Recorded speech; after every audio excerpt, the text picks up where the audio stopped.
Hello, hello, my dear friends, you've reached Elena's bar.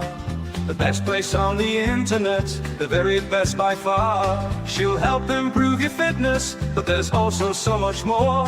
'Cause here are just a few things that this channel has in store. There's barre and there's Pilates and there's belly dancing too. And many styles of yoga, so I'm sure there's one for you. Then watch her practice pianist string from right within her home. She's in such big condition, she'll outrun the metronome. Elena's Barre, Elena's Barre. They're the best place on the internet, the very best by far. It's not just the piano, but the ukulele too. The guitar and violin are even more that she can do. She does so many different things, it's hard not to lose track. I nearly didn't mention that she posts on her Substack. Elena's Barre, Elena's Barre. The best place on the internet, the very best by far. Yet controversial topics may be brought up for discussion, but try not to provoke her or she'll swear at you in Russian. And sometimes certain topics can make quite a big impression. So remember, you take part at your own risk and your discretion. Yeah, there's Barre, yeah, there's Barre. The best place on the internet, the very best by far. You might even meet Elena if you're quite a loyal fan. She's got a fixed male cat, but she's so desperate for a man. We've really got it all, then you couldn't ask for more. So sit right back and watch Elena shave a 3 or 4. Elena's Barre, Elena's Barre. The best place on the internet, the very best by far.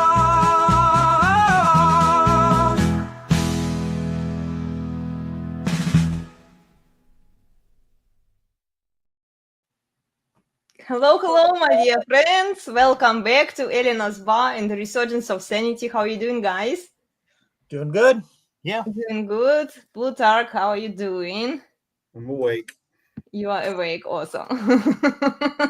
Okay, well, guys, today we have a fun topic. We are going to talk about if marriage is real, or modern marriage. Let me clarify it. If modern marriage is real. And I think Steve suggested this topic. So let's just let him start with it. And while you're joining us, remember to please like, share, and subscribe. It helps the channel a lot. Tell us what you think about this topic. Share your thoughts and observations with us. We might bring your comments up, okay?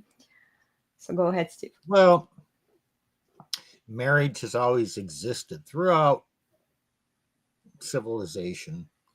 I don't know, it goes back a few thousand years, in the Bible at least. And we have this concept, this ideal of marriage. And there's vows you take when you're getting married. And according to the Christian viewpoint, you get married in the church. It includes vows until death do you part. So there are very, very few reasons in the church, in Christianity, to end a marriage. So we have this belief, and it pretty much existed that way probably up until the 1850s, 1860s. Then there were some subtle changes in people's viewpoints, their values, their morals, what was allowed. And then it kind of continued and, more or less the same. Even through the 50s. In the 60s, we had the free love era, the hippie generation. Mm-hmm. In the 70s, no fault divorce. We had contraception legalized in the 60s. Abortion became a common thing, legal in the 70s. And, still, there weren't a lot of divorces. But now, There are a lot of divorces. And what is marriage? Well, gee, we have now gay marriage is legal. Wow. Is gay marriage the same as Christian marriage? What is marriage? Is modern marriage what actually happens? Is it the same as it was 150 years ago? I don't think it is. So is modern marriage real marriage? My standpoint is no, it's not.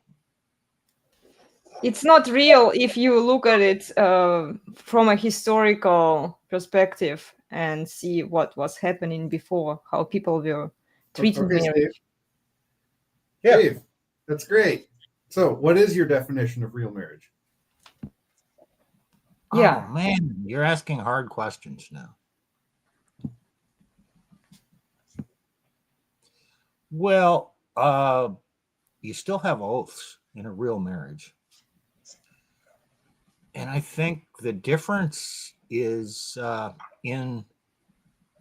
comes out in the actions and the behaviors of people and the behaviors of society. I'd put the real difference is in a traditional marriage, Christian marriage, historical marriage. The man has the power over the children, over the finances, over his wife. And in modern marriage, the woman has the power over the children because she can leave, she can divorce him and take the children, make him pay child support. He can't tell her what to do.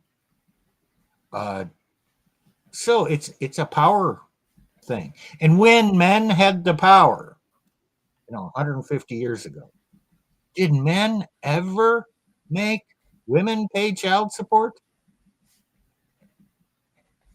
No.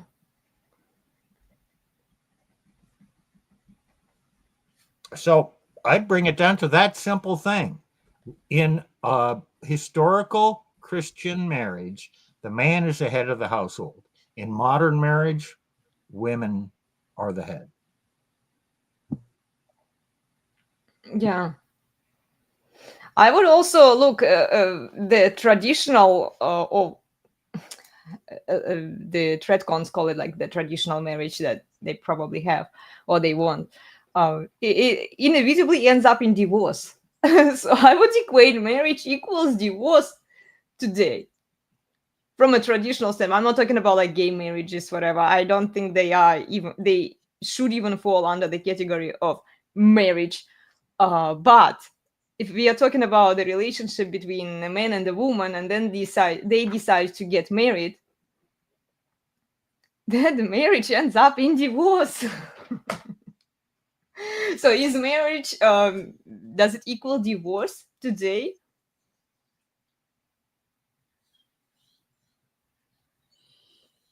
Is that the common outcome? Very common.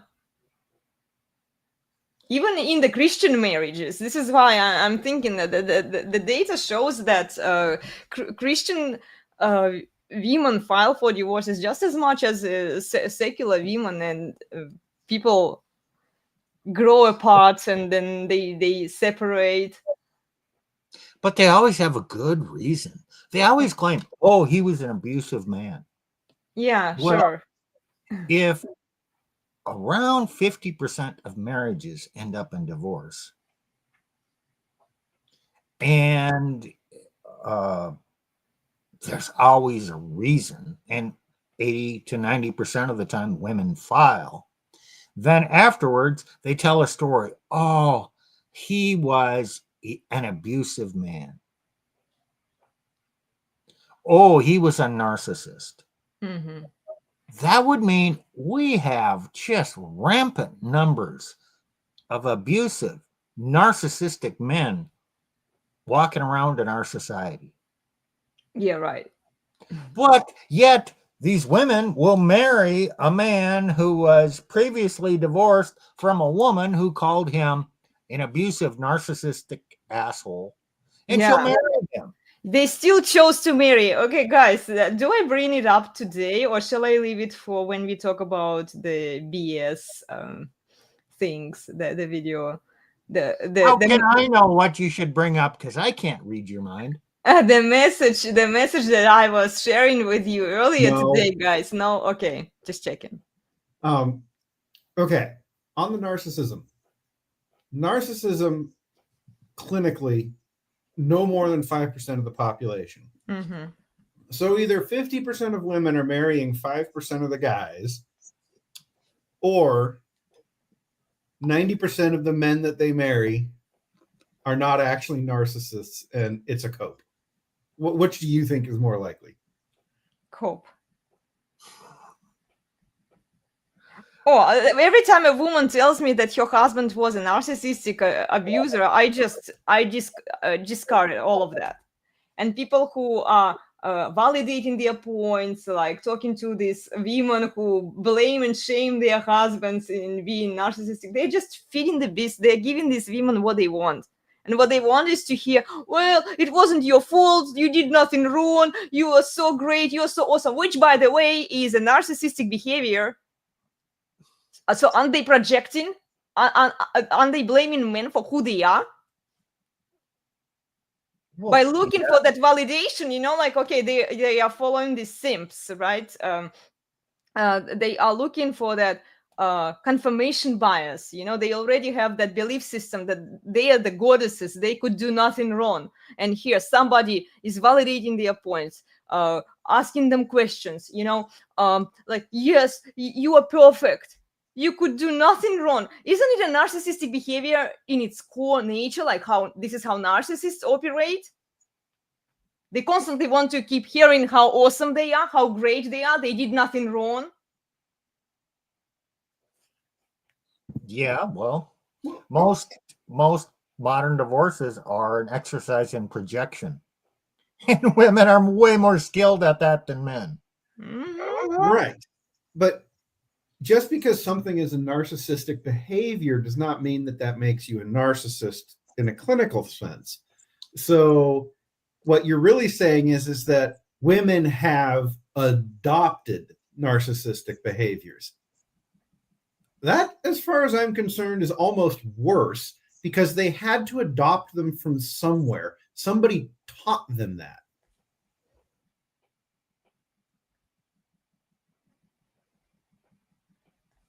Very true. I mean, every one of us is qualified to say, yeah, that was narcissistic behavior. Almost none of us are qualified to say that person is a narcissist by the clinical definition. Well, even the professionals are struggling sometimes because there are many factors that play into effect, and they even sometimes can't set them apart. What actually caused it. Yeah. Hey, Steve. Yeah. Got another one for you. This has been on Twitter a lot lately. The purpose of a system is what it does. So what is the purpose of marriage?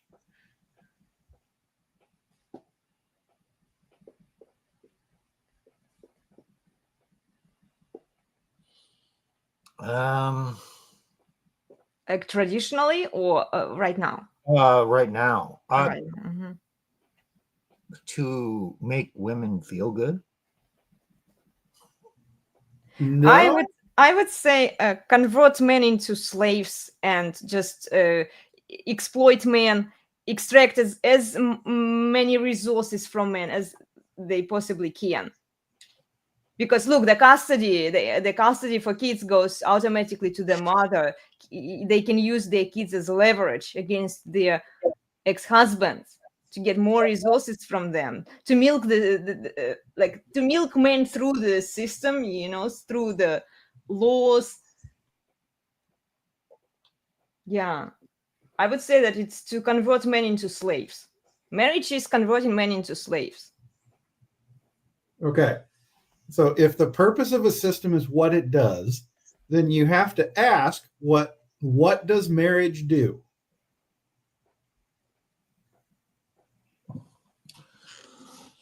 Well, it's an extraction of financial resources from men to women.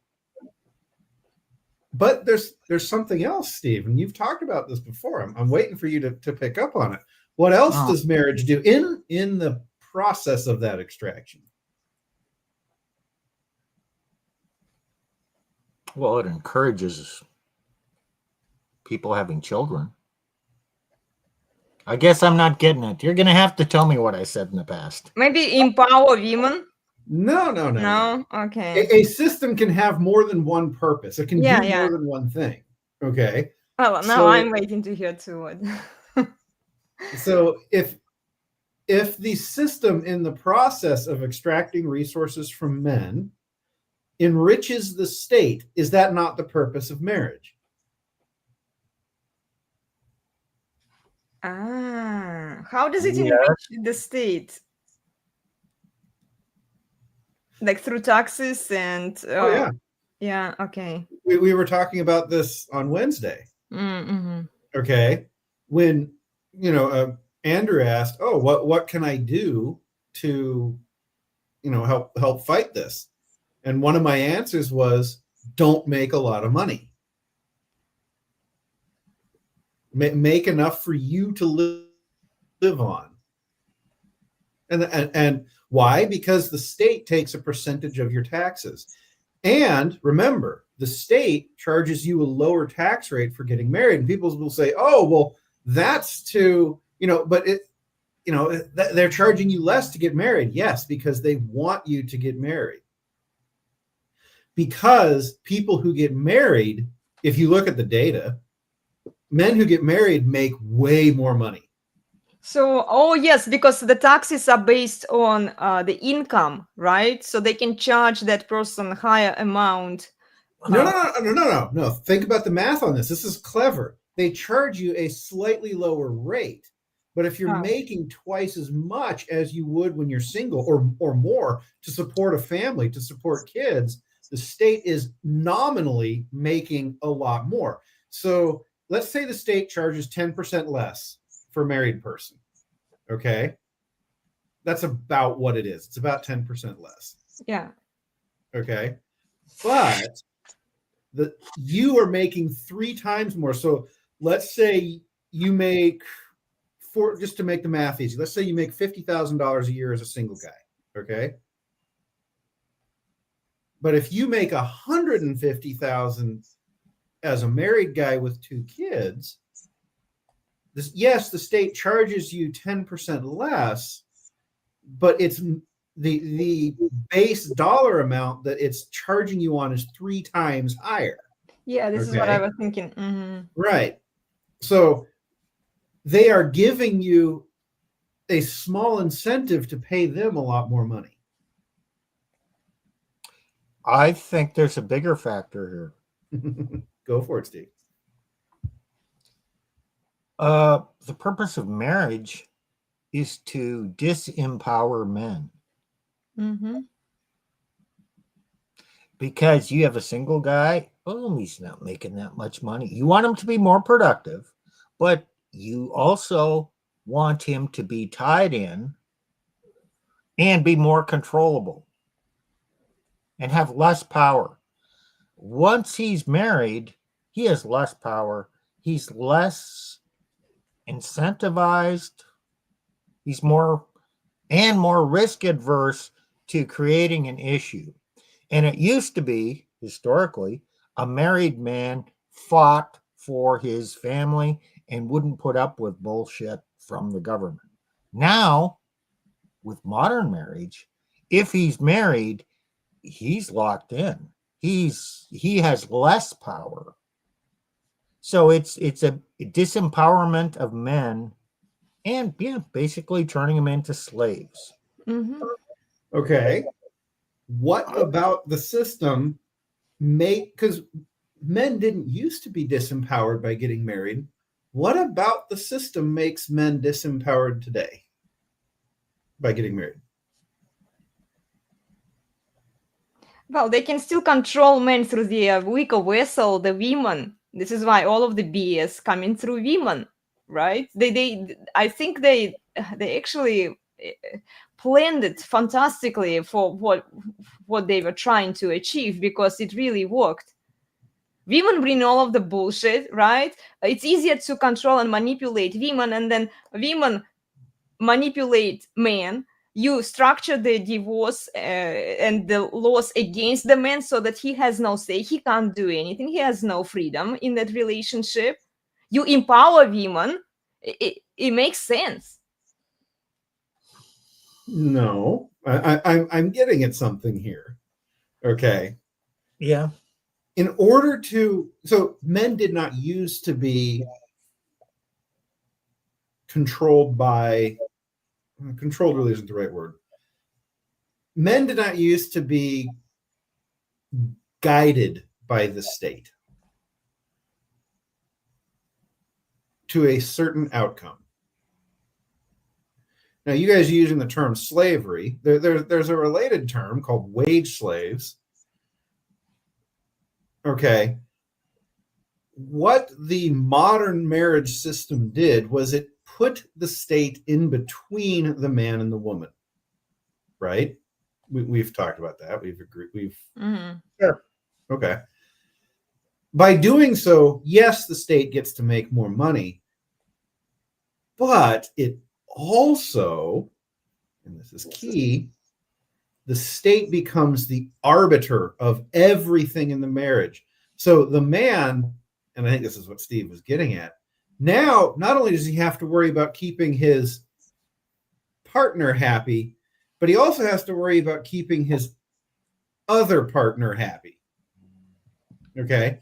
And if either one of those partners decides that they don't like the man, that partner can go to the other partner and say, hey, look, you need to give up you need to leave this man. And the state can go to the wife, and they do, you know, with arrests and tax stuff.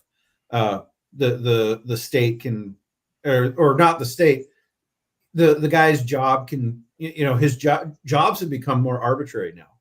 They're firing senior engineers in tech right now. Guys who, you know, working 20, 30 years, who know what they're doing. Oh, but AI is going to take over. So, right. Okay. So the man is now disempowered because in order for the man to survive in modern marriage, he has to keep, the system is set up so that he has to keep everyone else happy. And at any moment, one of them can decide that he didn't do enough to keep them happy and he's gone. So are you saying that it's not just the wife that he's supposed to keep happy, but it's also the state? Because two partners, right? Man has two partners, state and the wife, and he has to keep both of them happy. If state is not happy with the wife, it actually explains the propaganda why they were pushing it on women, that, oh, the moment he no longer serves you, just dump him and leave him, and then all of the aspects of our life were infiltrated Elena, by it. When you came to the United States and I signed all that paperwork, Mm-hmm. Who was I signing that paperwork for? Well, I thought you did it for me so you would take care of me, but I understand now Yeah, that it was for the agreement. The agreement was between him and the government. in the government. Correct. Yeah. And so he was signing it for the government to allow him to marry this foreign woman. And the only reason he gave up all this freedom and took on massive obligations was because he thought you were worth it. I hope I am, darling. I don't know. Well, a few times he said that he could have been driving a Ferrari there, you know. Let's think about that for a second here. That's a great point, actually, darling. This could be our updated version of the passport bros too, I think. Yeah. Yeah, he could be driving a Ferrari and picking up chicks. Exactly. Instead of being with one people. chick. Yeah. Well, and there's lots of men who would say I should have done that. Yeah. There are. And Well, I'm grateful you didn't, but well, that's fine. But understand that that's only one view of how life should be, and it's not an invalid view. When the system is stacked against you like that, one of the winning moves is to not play the game. yeah. Right?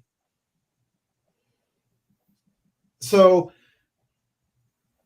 here's the thing. I am no longer beholden to the government for you. Okay?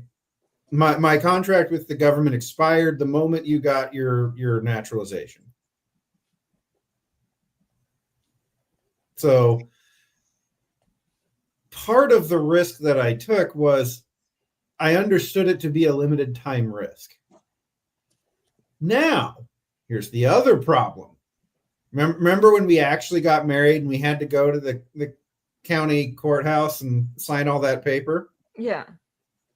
Was I signing that for you, or was I signing that for the government? Well, you were signing it for the government so that they would allow me to stay here, no? No. It's different. Oh, okay. That was the marriage license. Not the immigration paperwork. Oh, the marriage license itself. Well, it was for me. That was for me. No. No? No. Well, I don't know then, who's that darling. for? Okay, let me ask it this way. Elena, did he sign that paperwork to satisfy you or to satisfy the government? I'm not sure which paperwork are you talking about. The marriage license? Yes. Like to satisfy both, I guess? I don't know. Were you happy that he signed the paper? Did you have any requirements in that paperwork? Did he make any obligation to you, any promise to you when he signed that paperwork? Yeah, I guess. It's a marriage license, right? You sign it? Yeah, before but you get there's married? no obligation towards you in getting a marriage license. Well, but it shows the commitment, and yeah, I don't know what like what do you want me to say? Like Guys, I don't know the answer. I'm being a little mean to her here because she didn't do any of this, and she I doesn't don't understand any of this. exactly. Here, good comment. Thank you. Help me out here. Okay. The marriage license is not for the woman. Okay. Steve, what's the marriage license for?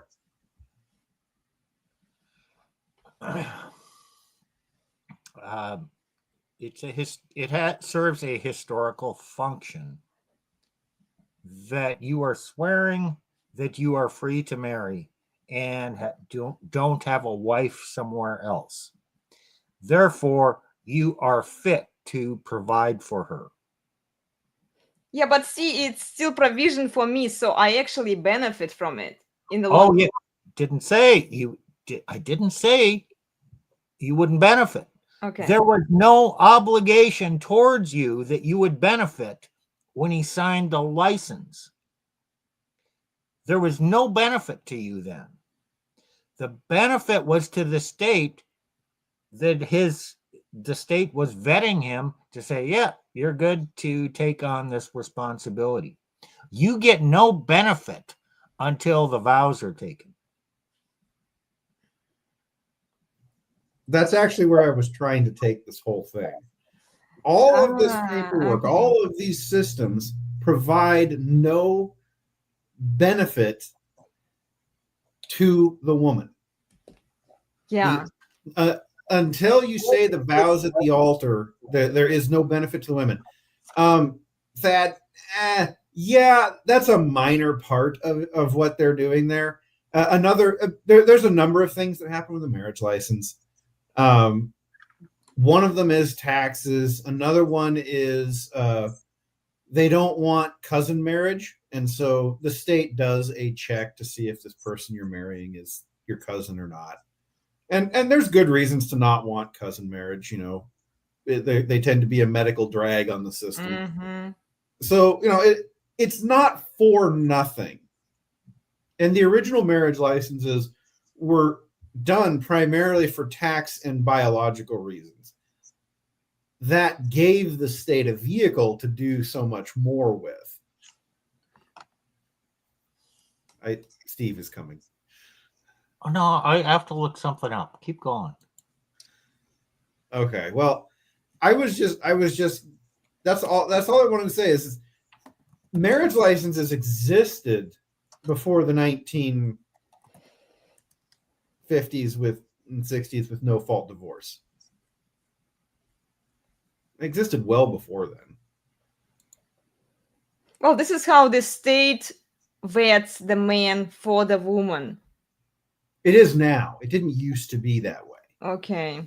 The state realized that, and this is actually a key point. When you want to change a system legally, but you want to do it in a way that might not be, it might be legal, but it might be, it might not be very popular. Mhm. You tack the thing on to something that is popular. Okay. So the state already has a marriage license, and people generally agreed with the idea that we don't want cousin marriage, and that we, and they liked the tax benefits. Because remember, the income tax is 13. It's 1913. Yeah, teens. Okay. And so your tax status, by the time you get to the 1960s, your tax status has mattered for 50 years. Okay. So people have been using marriage licenses for tax status for 50 years at this point. Right? Okay. So people want the tax status. They want that thing. So what you do is you tack the thing that they might not want or even understand onto the thing that they do want. Okay. So I want the tax status, but in order to do that, I have to sign. In order to get that, I have to sign a document with the state. You can get married without a marriage license. You can do that even today, but you won't get the tax status. So, Okay. okay. Go ahead, Steve. I found what I was looking for. Mm-hmm. What preceded the marriage license? Okay, you brought it up. Damn, now you got the answer.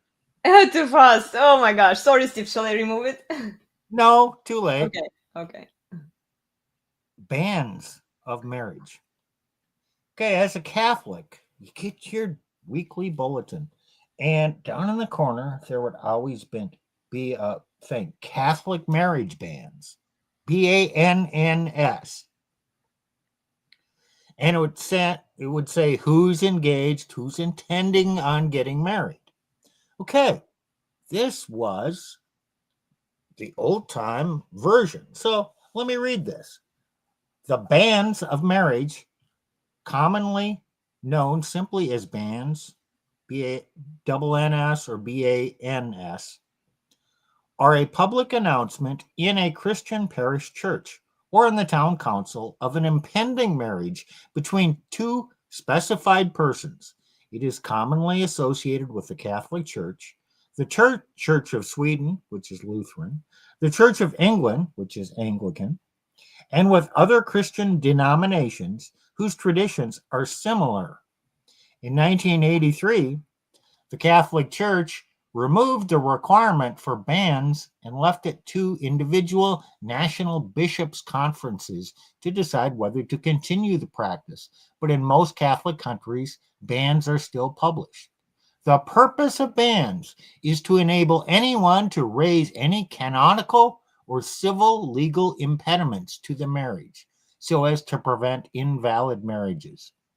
The impediments vary between legal jurisdictions, but would normally include a pre-existing marriage that has neither been dissolved or annulled, a vow of celibacy, a lack of consent, or the couple being related within a prohibited degree of kinship. What is kinship? Relations. That would mean cousins. Okay. Okay. We don't do it anymore, right? Well, they mention it really quickly. We've been to a few wedding ceremonies where the pastor or the priest would ask if there are no. That's the final. That's the final time the public was questioned. Uh-huh. But this is a preceding announcement that in a couple months they're intending on getting married. Do you have any objections? Objections, yeah. So the purpose of this was to serve all the functions of a modern marriage license. The Christian church never required a license to get married.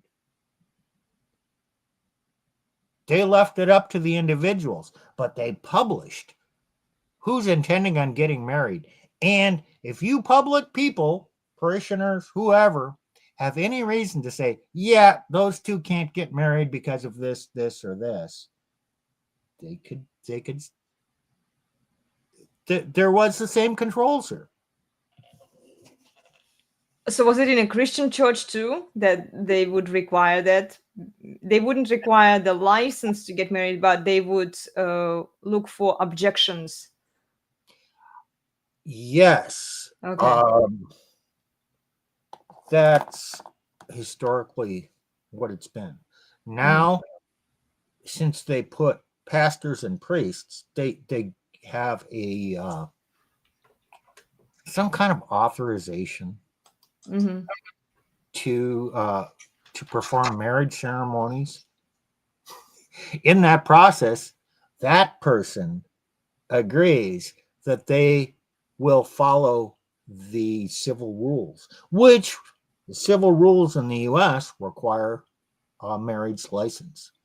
So they went in the back door. This is a major problem.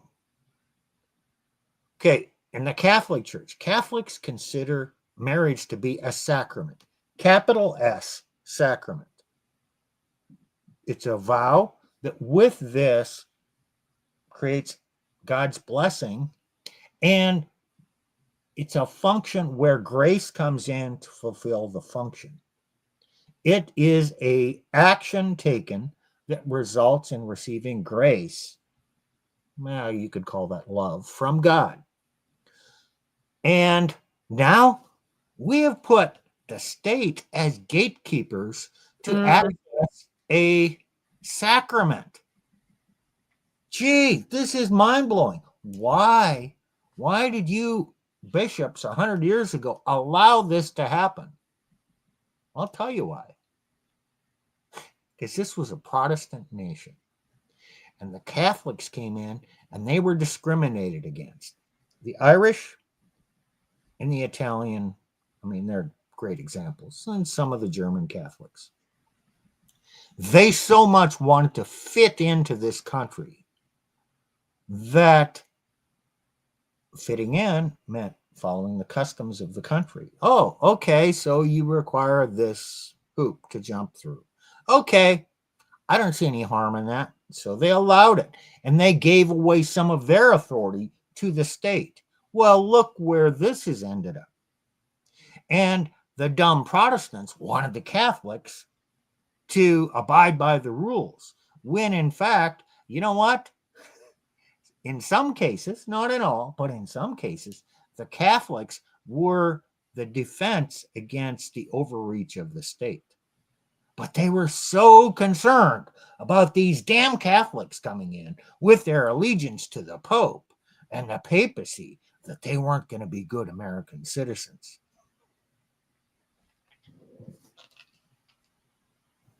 Honestly, Steve, they needn't have worried.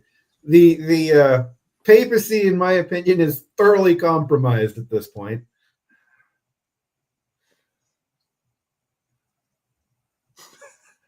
Yep, no argument here. Well, do you disagree with anything else I said historically as the reasons? I mean, this is, in my mind, this is just facts and how it developed. How can you can argue with, well, it shouldn't have been that way. Fine, whatever. But this is the way it was. Yeah. I think most people assume that the way marriage is done today is the way it has always been done.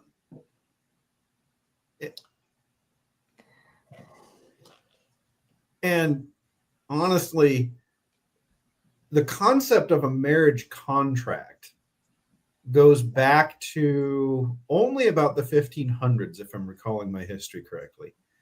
And it was primarily done in that era. So it was done by the nobility. So you would have obviously you would marry off your daughter, and that would form this alliance with this other, feudal clan over here. And then you would, have incentive to protect each other, et cetera, et cetera. That was all done through marriage contracts, written documents that stipulate this and that, and she gets this and you get that. And Well, but that one involved also dowry. oh yeah, quite frequently. Mm-hmm. Although not always, because if you were the victor of a war, then the dowry was, we don't curb stomp you into nothingness. So dowry wasn't always a financial payment. So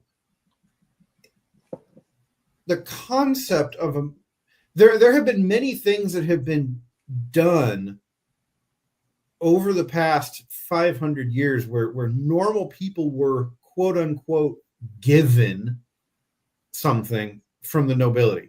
The nobility had marriage contracts long before the peasantry did.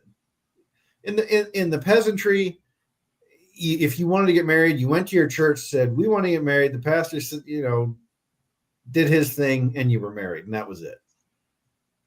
Okay. So, and the bands that Steve is talking about would be part of that, right? It would be the proclamation, these people want to get married, right? All that would be done. Yeah.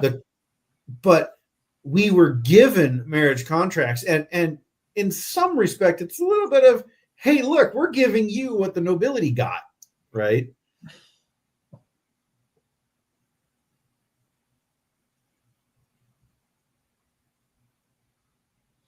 Yeah.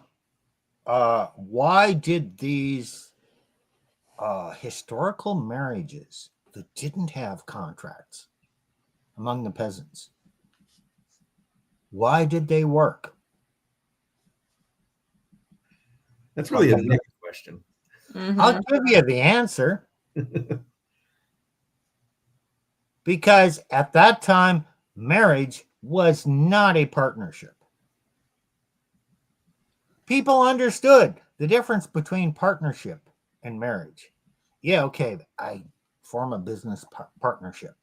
I'm going to go in and partner with this guy, and we're going to have a bakery. Or we're going to have a cobbler shop. I'm going to partner, and we're going to pool our capital, and we're going to have an agreement, a contract, a partnership agreement.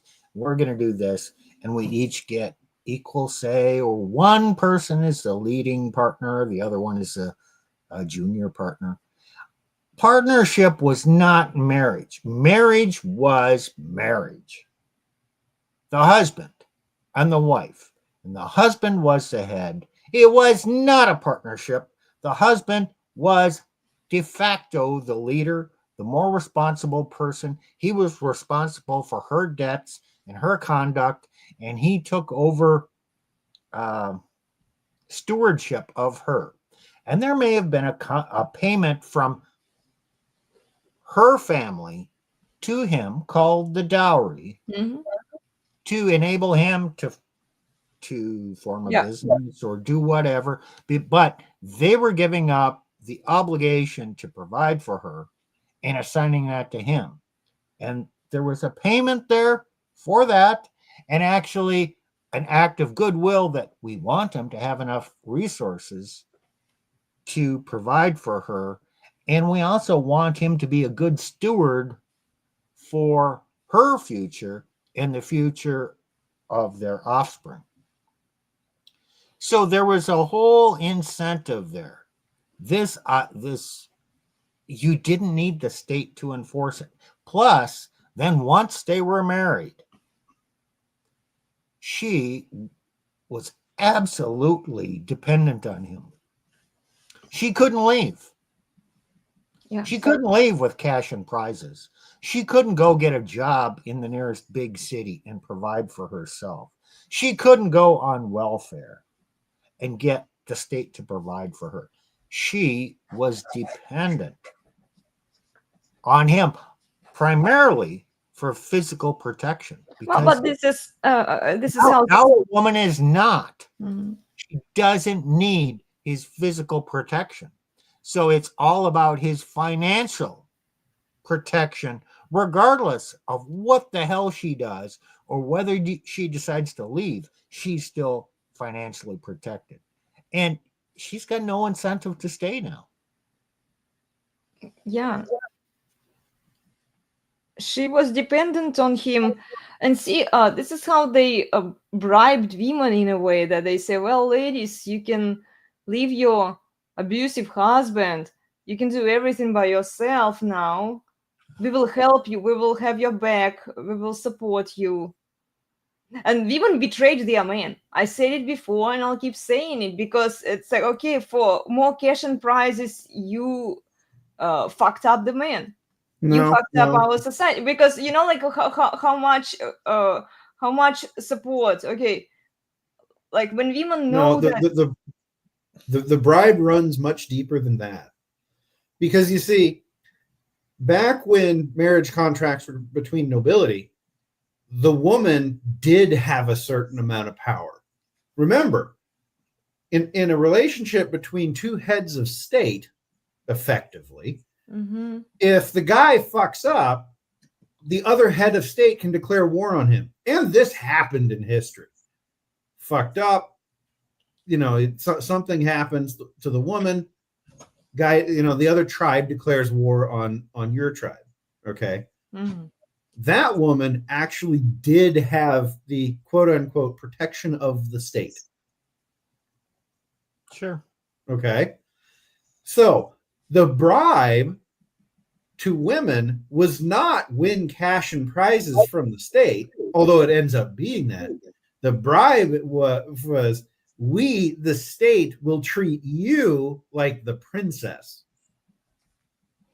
Remember, women think in feels. Thinking that women are pushing, you know, that they're all concerned about grabbing money. No, women want to feel like the princess that their daddies told them they were when they were 6 years old. Well, darling, they wouldn't mind grabbing money along the way too, feeling that they are entitled and they are princesses, you know. But the thing that they feel was that I am a princess because I have the power of the state. Well, okay, darling, let's test it for a moment. And I'm not against the idea, okay? I'm just curious here. We remove that, we remove the money and just give women the feels. Remove the money out of the picture. Women don't get paid to leave their husbands. They still have that feeling that yes, ladies, you are a princess. You deserve this or that. But she can't find a work. She can't pay for her. She can't extract resources from him. You know where I'm headed, right? Yes, so how many women are actually going to fall for that when they know, like, okay, all you get of them. all you get is just empty feelings. Empty feelings. Look at the data. How many women get divorced and they don't get cash and prizes because the guy they get divorced from has nothing to offer?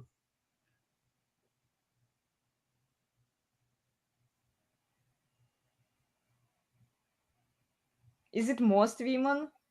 Most women. A lot of them, because no one on the day they marry, no one has the intention of divorcing. So why do women care about their power in the future if they have no reason to use the power? And they have no reason to use the power on the day of their marriage. Well, I mean, I'm sure there's exceptions, but as a general rule, any woman who gets married fully believes in her vows that her marriage is permanent for now. Okay.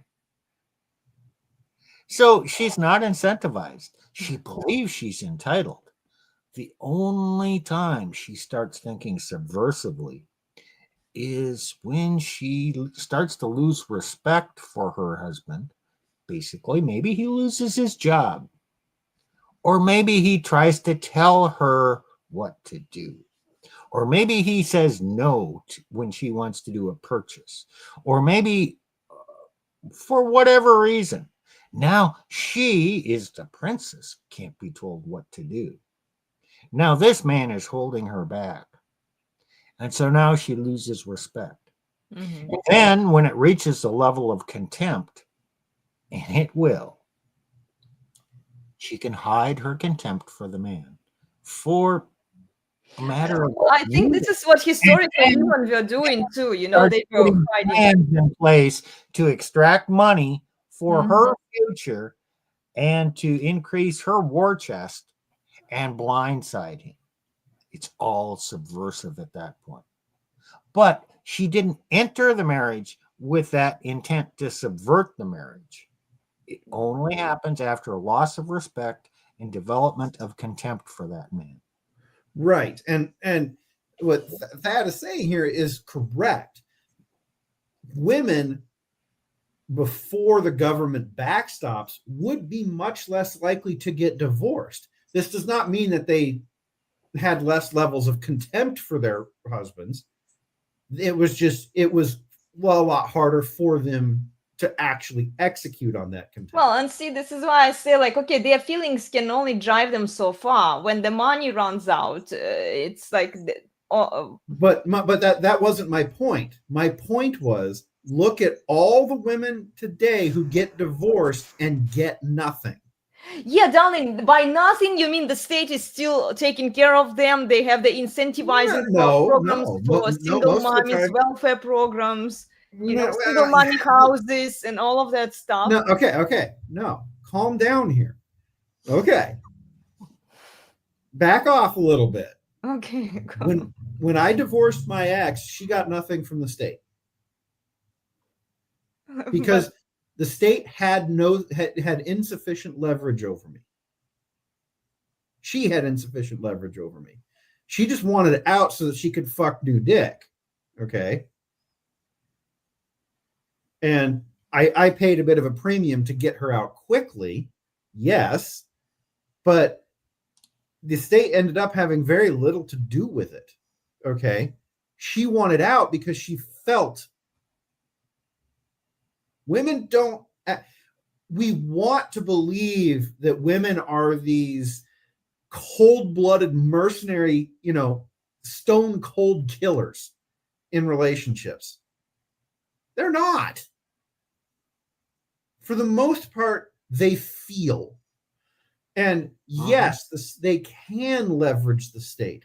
And children are the primary means by which they leverage the state.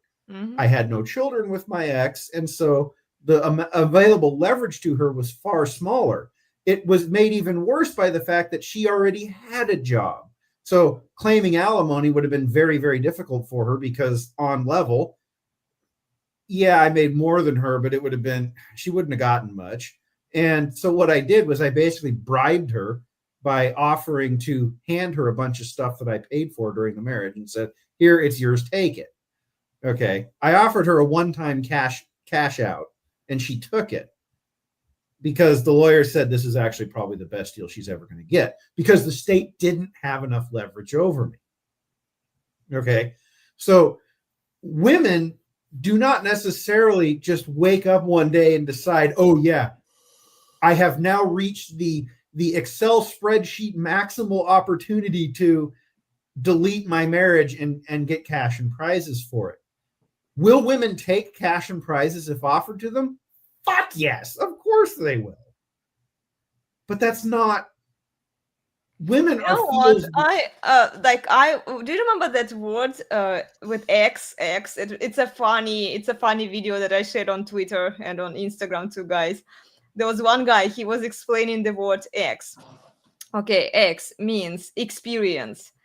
Then X means expired, and then X means exit. So I left a comment saying there that this is exactly how women view the relationship. Thank you for the experience. Your time has expired. Now exit my life. Sure, but what's the key word there? Experience. Feels. We want to think that women are stone cold killers because it makes what they do make sense. It makes sense, yeah. Yeah. Okay. If women are not stone cold killers, but they're just acting within whatever the feels of the moment, then the guy, here's the problem. If women are just acting in the feels of the moment, then there's nothing the guy can do to stop her. Okay. There's no amount of appeasement that the guy can offer her. There's no amount of big dick energy that the guy can offer her. She just wants to go. That is how a princess thinks. I'm the princess. I want what I want, when I want it, how I want it, and you can't tell me no because I'm the princess. Well, and see, by eliminating the father's authority or the husband's authority in the family, right now, a man has zero authority, legal authority, and also he can't execute upon his natural authority in the family. Yeah, she can always go to the state and say, falsely accuse him, and like demand that princess treatment, if not from him, but from the state. Here's the thing to remember. Look at all the women who have to be coached through the false accusation. They go to the lawyer and they say, I want out. And then the lawyer says, here's how you do it. The women don't think, oh, yeah, I mean, well, some of them do. But in general, the women don't think, oh, yeah, I need to falsely accuse him. The lawyer has to coach them through finding something that they can use to generate the false accusation. Yes. Okay, this happens in two ways. The social worker first, who's usually a female social worker. Yes. Kind of hates men. She will guide her in some things. And then the woman finds a male attorney. And this male attorney knows how this works, that the woman is just kind of aimless, doesn't know what the hell to do. And so he guides her, leads her, says, we can do this and that. And then I remember especially how my first ex-wife looked at her attorney with total admiration and devotion, like he is my knight in shining armor. I wonder if there wasn't something physical going on there.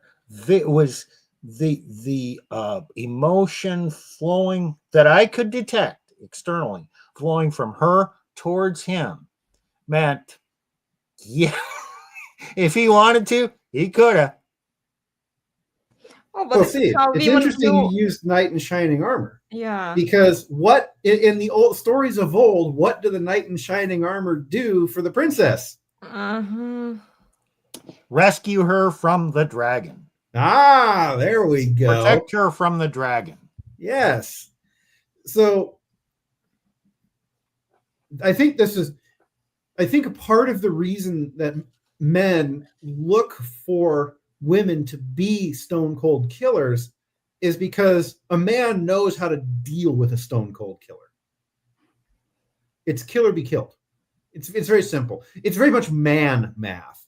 Okay. Well, it's either kill or be killed. Or be killed yourself. Yeah. Run the fuck away. Don't engage.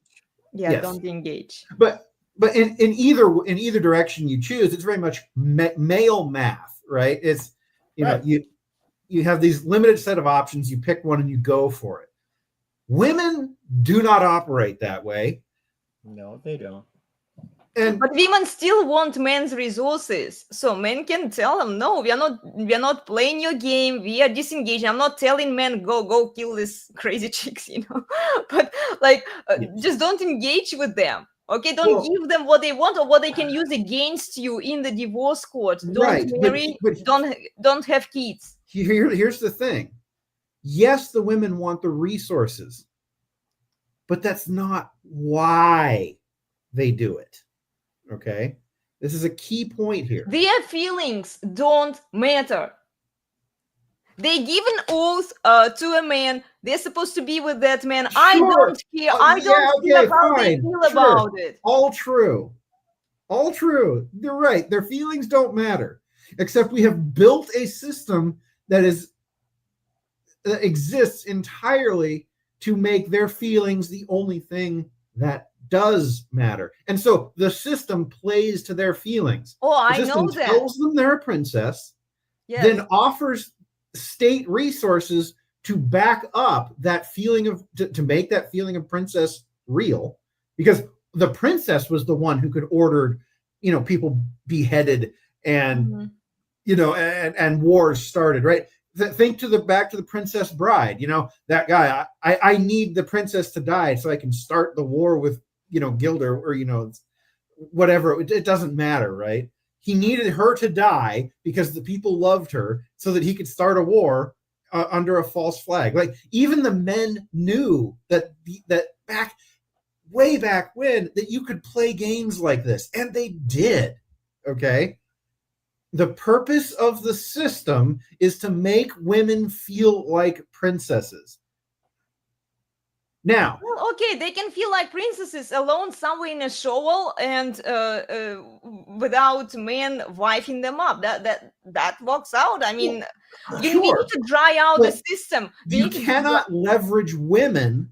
The state cannot leverage women to get resources from men until the women feel like princesses. Okay, there's a difference here. I want to point It this only out. works if men play into the system by system's rules. It only works. Everything that Elena says is true. But why is she saying this? What makes her different than the majority of women? It's a simple thing.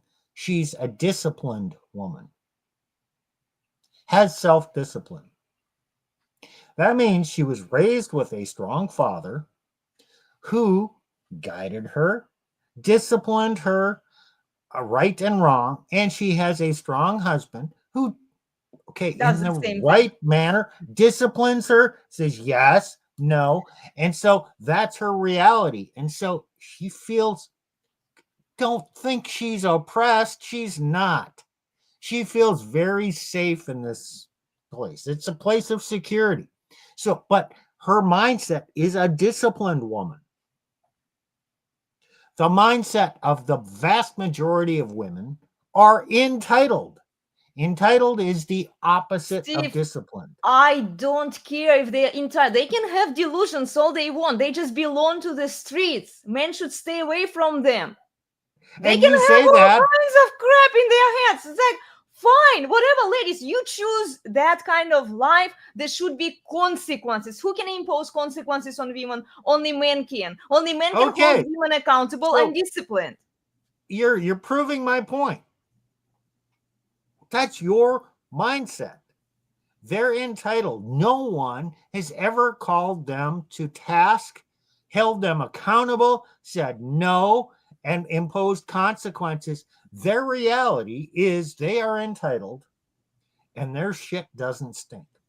Fine. Princess mentality is entitled It is mentality. entitled. I agree with you. They belong to the streets. Okay. Light them up. Yeah. Fine. Whatever. Okay. Take the compliment that Steve gave you for what it is. Okay. Here's the problem for women. Men are adapting.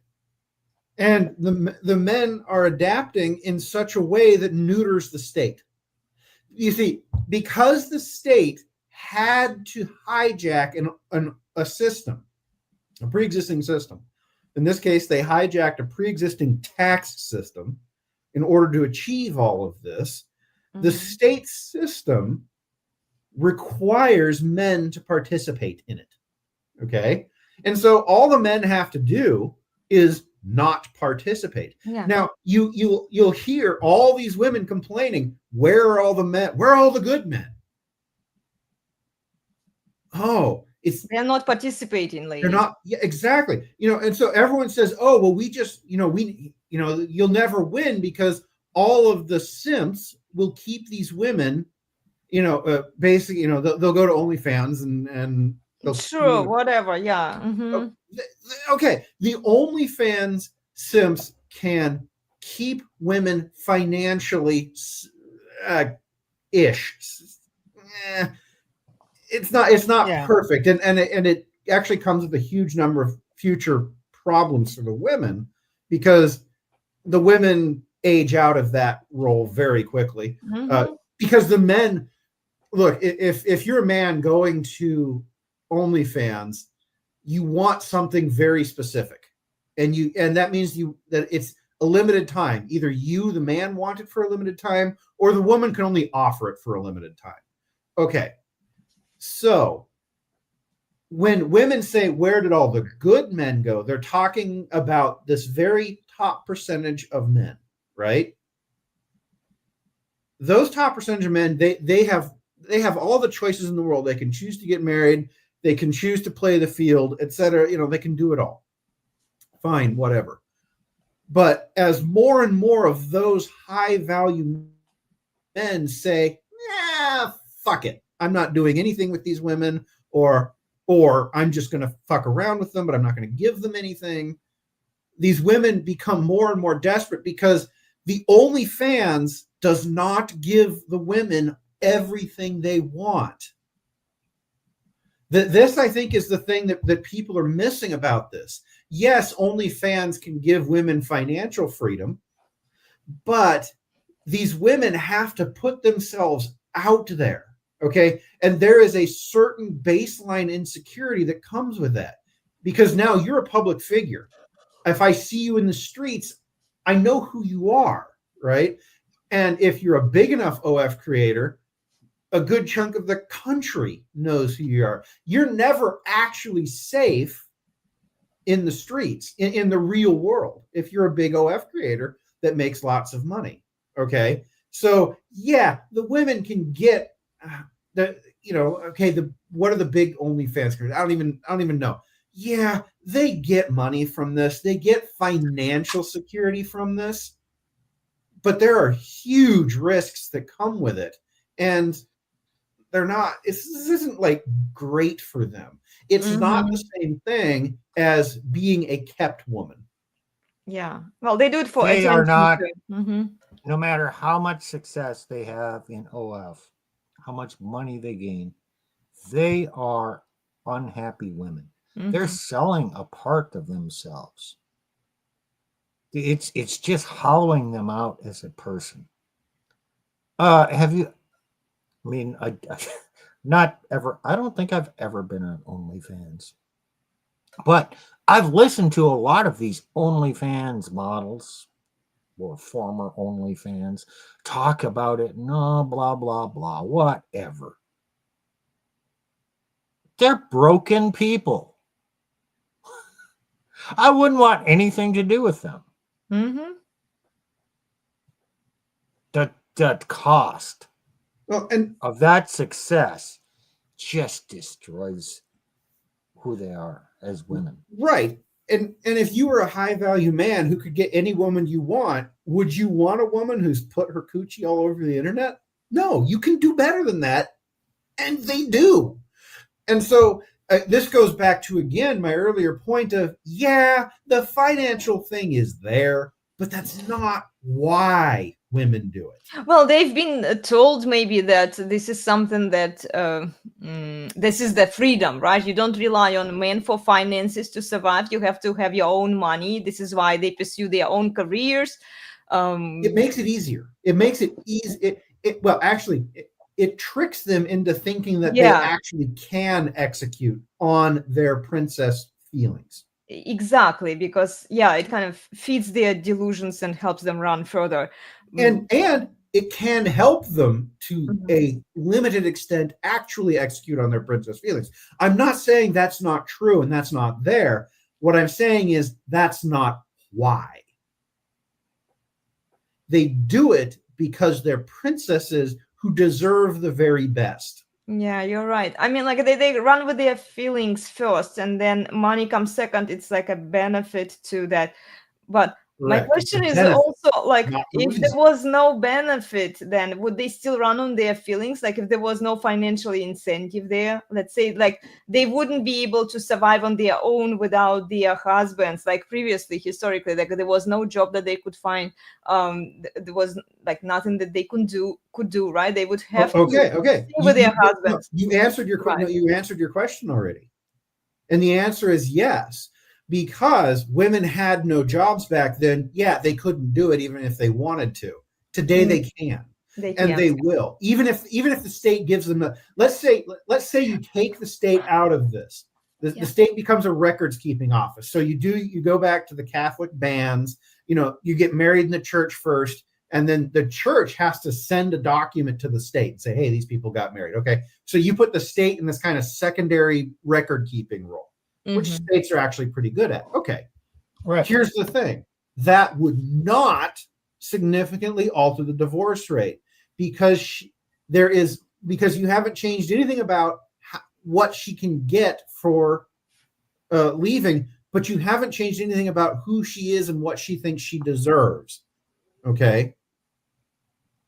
Yeah, she can still leave.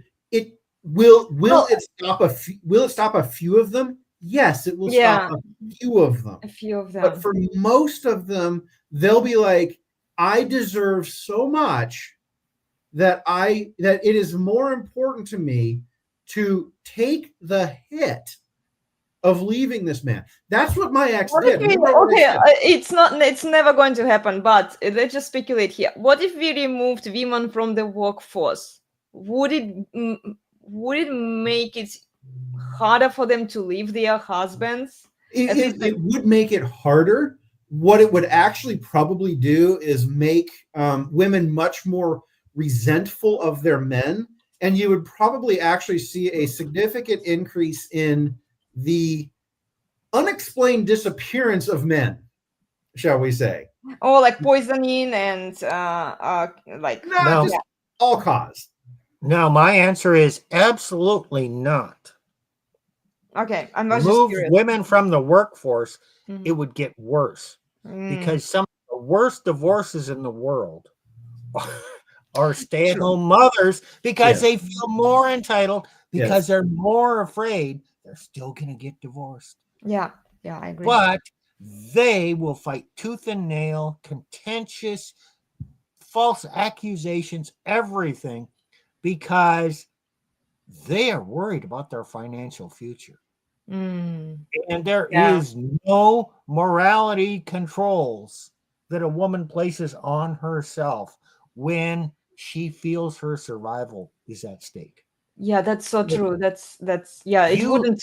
I was thinking for a short time that like removing women from the workforce would, but it's not. So what do you think would be the optimal solution to the problem?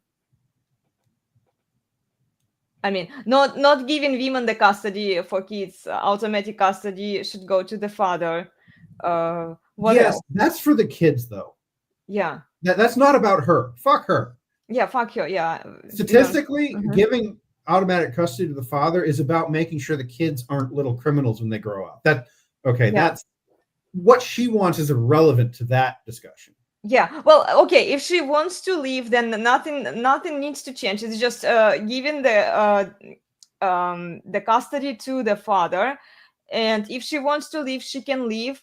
But she's not going to use her kids as a leverage to extract more resources from him. She can leave with like her shit, whatever, And if she has a job, she can work. If she found another man, she won't get paid to leave. Well, okay. Here's the answer. Abolish alimony, spousal support. Saying, hey, everybody, we all live in an equal society now. Exactly. Women You're not working. You can go work. You want to get divorced? Yeah. You get divorced. Alimony now becomes against the law. It's illegal because you are an adult You entered this relationship as an adult. You are responsible for yourself. You want to leave? Leave. You leave. Well, you're going to divide up the assets, but you get nothing. No alimony afterwards because you're an adult. You got to fend for yourself. Your husband has to fend for yourself. Okay, problem solved. Okay, Steve. That solves the leverage problem against men, kind of. But here's the thing. I made 2.5 times what my ex made when she decided that she wanted to go fuck other dick. Okay. Women will happily take a massive loss in quality of life to leave a man. Sure. They're not doing that because again, they're not doing that because of money. Remember, she didn't get any help from the state because she made her own money. So she couldn't use any of the state programs. Mm-hmm. She, we had no kids, so she had no child leverage. And because she worked, she couldn't take alimony. She couldn't request high levels of alimony. She could have requested some. I had a female lawyer basically confirm to me that what you do with that is you try and buy her off. I did, and it worked. Okay. And yes, I hired a female lawyer to do my divorce. Fuck them. Yeah. The female lawyers are vicious. Vicious. Okay. The point here is that we keep trying to treat this as if we can solve this economically. Yeah. Okay. And on Wednesday, and I've tried to make this point before, and I think a couple weeks ago I made, when we were talking to Dr. Danny, economics cannot solve social problems. Mm-hmm. Period. End of discussion. If you think economics are going to solve social problems, now you have two problems. And so this idea that we're going to shuffle the economics around and that's going to make women behave, bullshit. Well, Darlene, I have a question. What if you change the laws? Would that change how women behave? No, because no? Women are fucking women. Yes, nothing can stop that. You change the behavior Mm-hmm. and the societal norms, and then the laws get changed after that. Correct. I think that's what you're trying to get at, right? Right. You can't look to changing the laws to save you. You have to change the women. And that's where people go, well, we're never going to change the women. And to which I would say, the feminists changed female behavior quite successfully. It already was happening before. Yeah. It's been done. It's been done recently. The reason that people despair is that it takes a long time. Yeah, it does take a long time. 40 years, 2 generations. It's already happening. The women are changing. Yes, sir. Oh man, are they complaining? Yes. They are complaining. Oh, where are all the good men? Okay, I can answer that. Ladies, there are no good men. Okay, that good man that you're looking for, Miss Chad, 6 foot plus, makes a good salary, drives a nice car, is, fit and studly. He's going to pump and dump you. Therefore, he's not a good man. Mm-hmm. The average guys that you don't even see, they're not good men because they don't reach your expectations. Therefore, there are no good men. There are only men. So evaluate the men that are in your area. And, in the past, 75, 100 years ago, men or women seemed to find men that lived within 3-4 miles of where they were born. Mm-hmm. Yeah. Was he a good man? He was just a man. He was a man, yeah. Love her. He was just a man. Then together they formed their life. And you know what? He may be a principled Steve, man. He we may are be a so moral man. smart. Is he a good man? Is he a nice man? No, he's a man. He's a And man. I love it. what I love more? this idea, but good luck. Good luck convincing women. There are no good men, ladies. There are No, just no. men. Do you know why it takes 40 years? Ooh, Because you don't convince women. yeah, you don't. Yeah. You let them die out, or in this particular case, you let them age out. The wall is real, gentlemen, and women don't matter after the age of 40. Yeah. So that 40 number just keeps coming up, man. So But if you, yet, okay, darling, here they I have are to go in the- soon, so okay, in the institutions, like they are teaching. This is what these I don't older care. Don't women care. teach younger Don't women. care. You know. No, don't care, because it's not working for the women anymore. Just let it fail. Let it All fail. men have to do is nothing for 40 years. Let it fail. Okay, yes, the birth rate will collapse if men do nothing. Got it. The birth rate was collapsing when men were doing something. So clearly, again, that's not an answer. Just you're going to have to deal with it for a while. Yeah. And I would love to do a whole show on that concept, but don't have time for that right now. I do need to get on I'll to just my say this, and I want you to hear it. Okay, men are already acting. The education, the university system, fucking over. Doesn't fucking matter. And the men have already seen that, not consciously. They just decided, fuck that. I'm not getting a university degree. I'm going to go do something else. Maybe I'll go into the trades. Maybe I'll do nothing. Maybe I'll make less money. I don't fucking care.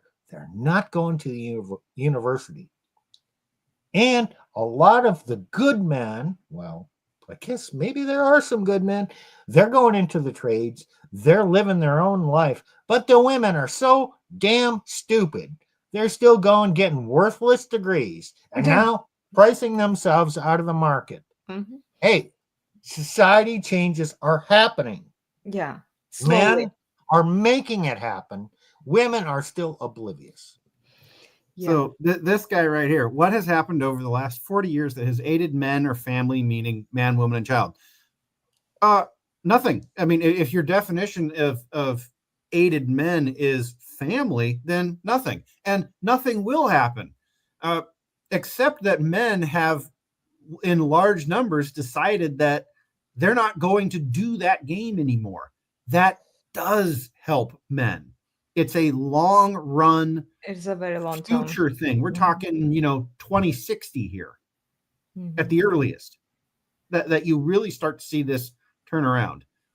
Maybe 2040s, in the 2040s, you'll start to see that things have changed, but the long-term effects of it won't be visible until the 2060s.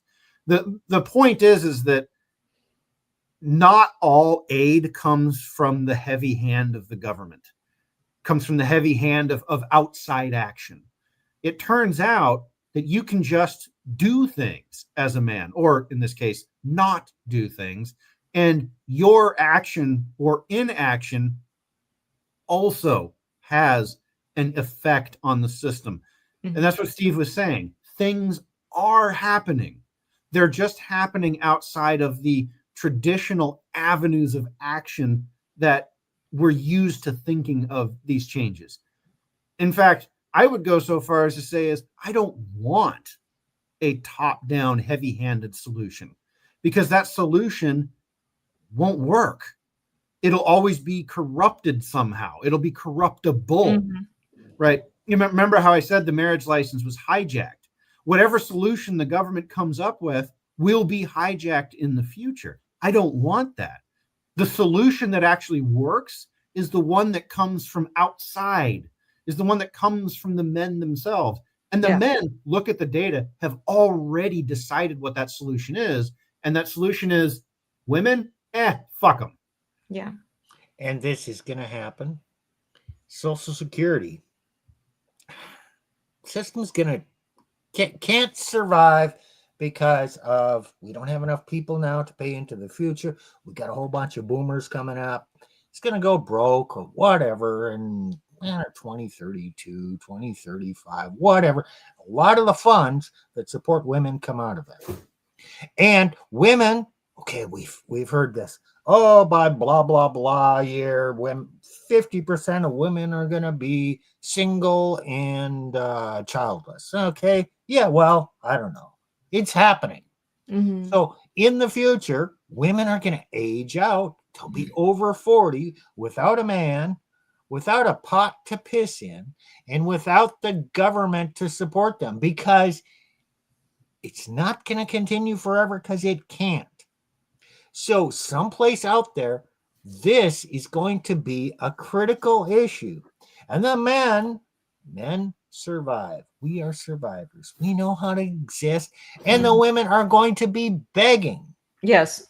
for any man to be there. And initially, the men are going to be indifferent. Or in that case, the men have all the power, and can lay down the circumstances and the rules, and automatically puts them back in a position of power. This shit is already happening. Yeah. Great points, guys. I agree with you 100%. Well, Plutarch has something else going on. He has to leave. Steve, do you want to keep rolling, or Yeah, shall we wrap it up? we'll continue a bit. Continue a little bit. Okay. Oh, darling, you take care. Okay, have fun. Later, guys. Bye. Bye. Thanks.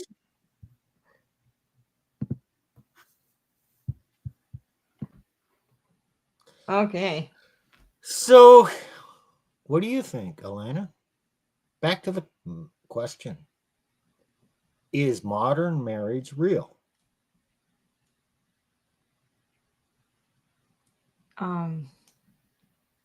I don't think so. Well, I mean, see, I have a background of being disciplined, and in my understanding, it's either supposed to be done in a traditional, in a proper way, where the man is in charge. And when that doesn't happen, then there is no marriage. There is whatever bullshit the feminists come up with, that equal partnership or something else that empowers women. Just think what you could have been if you weren't a disciplined woman. Yeah. Just think of all the happiness you could have now if you didn't grow up as a disciplined woman and find the right man who is a dominant husband, basically provides that format, that structure of discipline around you. Just think what you could have been. I don't even want to think about it, Steve. It's just crazy. Every time I hear women talk about happiness, or somebody tells me, you deserve, you are so worthy, you deserve to be happy, I just roll my eyes. I'm like, I don't want to hear it anymore. You know, it's just, Elena, it's toxic. It's narcissistic. When It's I brought that up, antisocial. It's antisocial, guys. when I brought that up and described that scenario, in your mind, were you going, oh my God, that's scary. Oh, I would never want that. Hell no. I mean, it was like imagining a horror film, wasn't it? Yeah, it's scary. I don't want to think about it, guys. And here is a question. Is it even marriage when a woman refuses her husband's last name? No, it's not. It's like they want to maintain their power and control. And this is why we keep saying that the moment you marry a woman, you give her that power. She can do whatever the hell she wants to do. And then if you have kids with her, you basically give her all of the leverage she needs to destroy you through the No. state also. Okay, if she doesn't take your last name, if you're younger, okay, well, and she's in that partnership mentality, that means, okay, you're going to have a partnership type of relationship. Does that mean it's doomed to failure? Not necessarily. It can work in 30-40% of the time. You're probably not going to be happy. As a man, you're probably not going to be happy. You're going to have to negotiate with her all the time. Mhm. But women don't like negotiation or compromise. They don't even know what that means. They lack the concept of compromise and negotiation. They want to win, and so it's accommodation. So you're going to have to be basically her indentured servant and beg for sex and kind of let her be the senior partner in the relationship. And yes, there are some of those marriages that work or last. I won't say they Mhm. work. Yes, it can happen, but it's an unnatural connection.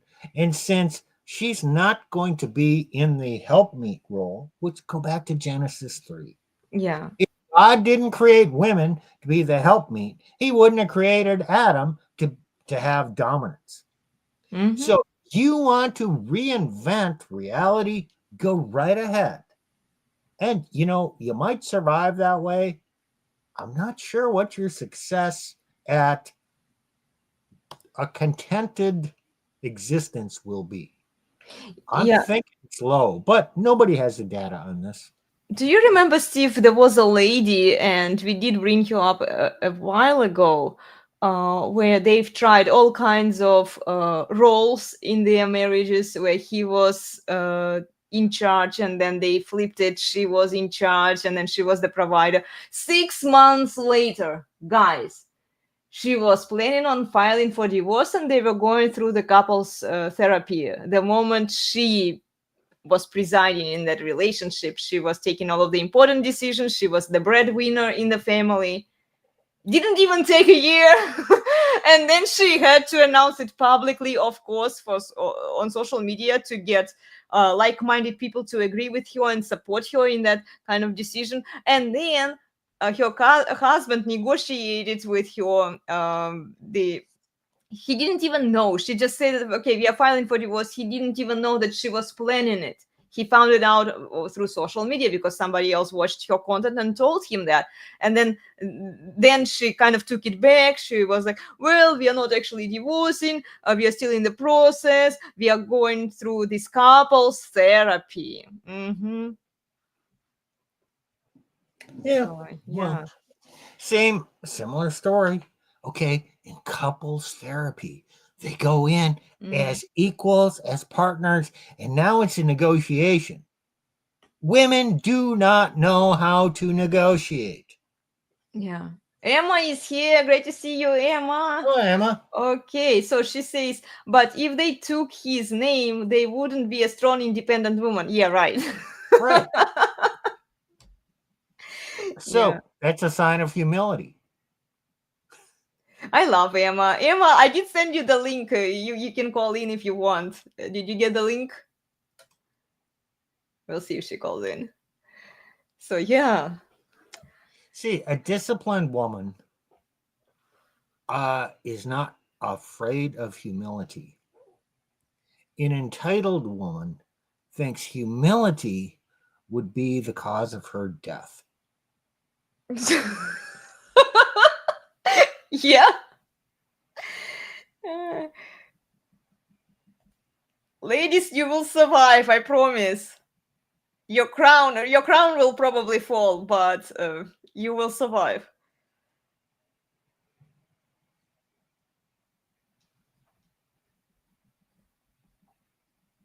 So, okay, to answer the question, is modern marriage real? No, it's not real. But it will return. And it's already the track, the seeds of its return are already here. Because these men who are not showing up for the women, they all want a woman, a devoted, faithful woman to have kids with.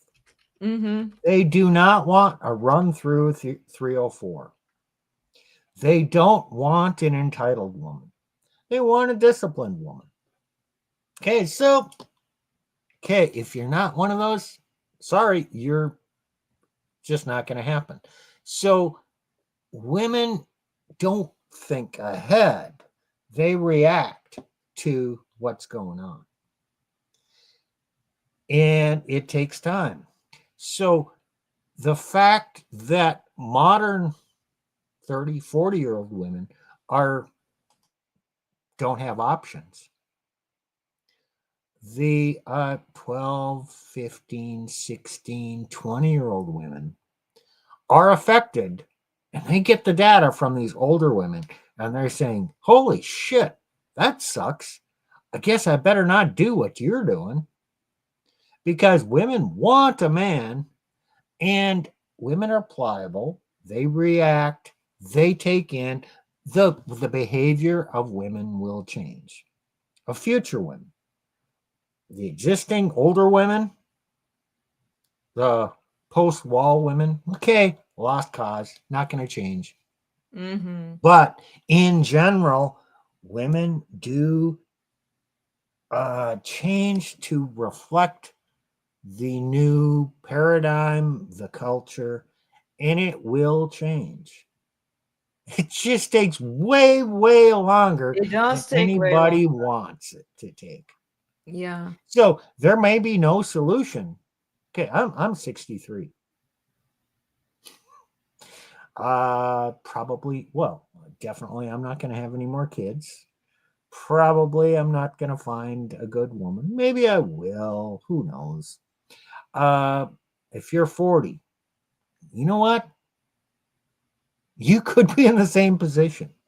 If you're 30, you could be in the same position. If you're a man in his 20s and you understand this, or you, even if you don't, and you're just not interested in wifing up any of these 304s, yeah, by the time you're 30, 35, the women will have changed, and you might be able to find a woman 10 years younger than you.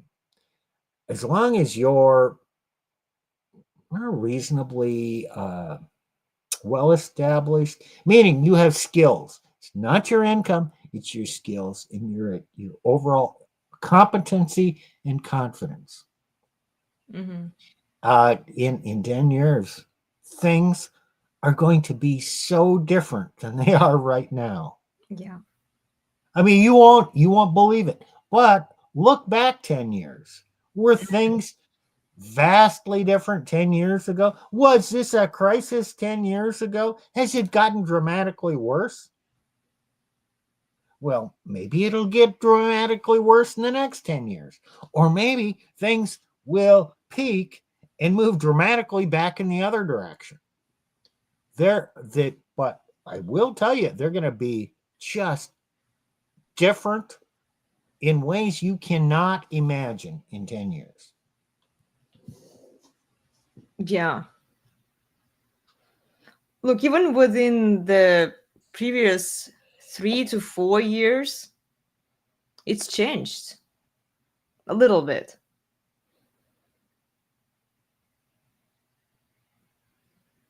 Like what And was the happening change- in the manosphere, even, it changed quite a bit, actually. The change is coming in places you don't see it and don't recognize it. But there's already the seeds of dramatic change, and they're out there. Yep. Well, we have Emma here with us. Hi, dear. Hello, Good to Emma. see you. Hello. How are you doing? I'm good. Well, getting better, but yeah. Good. Have you been listening to this entire stream, Emma? Yes. Well, sorry, I missed the first half an hour. So you missed the beginning, probably, yeah? Sorry, I've got it in. Right, sorry, that was a bit better. So what's Hello, your you still there? thoughts? Yeah. Oh, yeah. Sorry. I'm anxious to hear what you think about this whole stream, this whole concept. Well, women just want it all for themselves, don't they? I mean, men are just a commodity. I mean, I don't believe that, if you know what I mean. But yeah. Yeah. They just want They just want what they can get out of the men. What do you want from a man, Emma? What, everything you can get? Or something else? No, I just want to be treated right. That's all I want, really. I'm quite a simple girl, really. Well, sorry, I'm a girl with simple needs. Okay, what So is yeah, I treated don't right really want a lot mean? from a man. I am with respect and so I'm just trying to think how to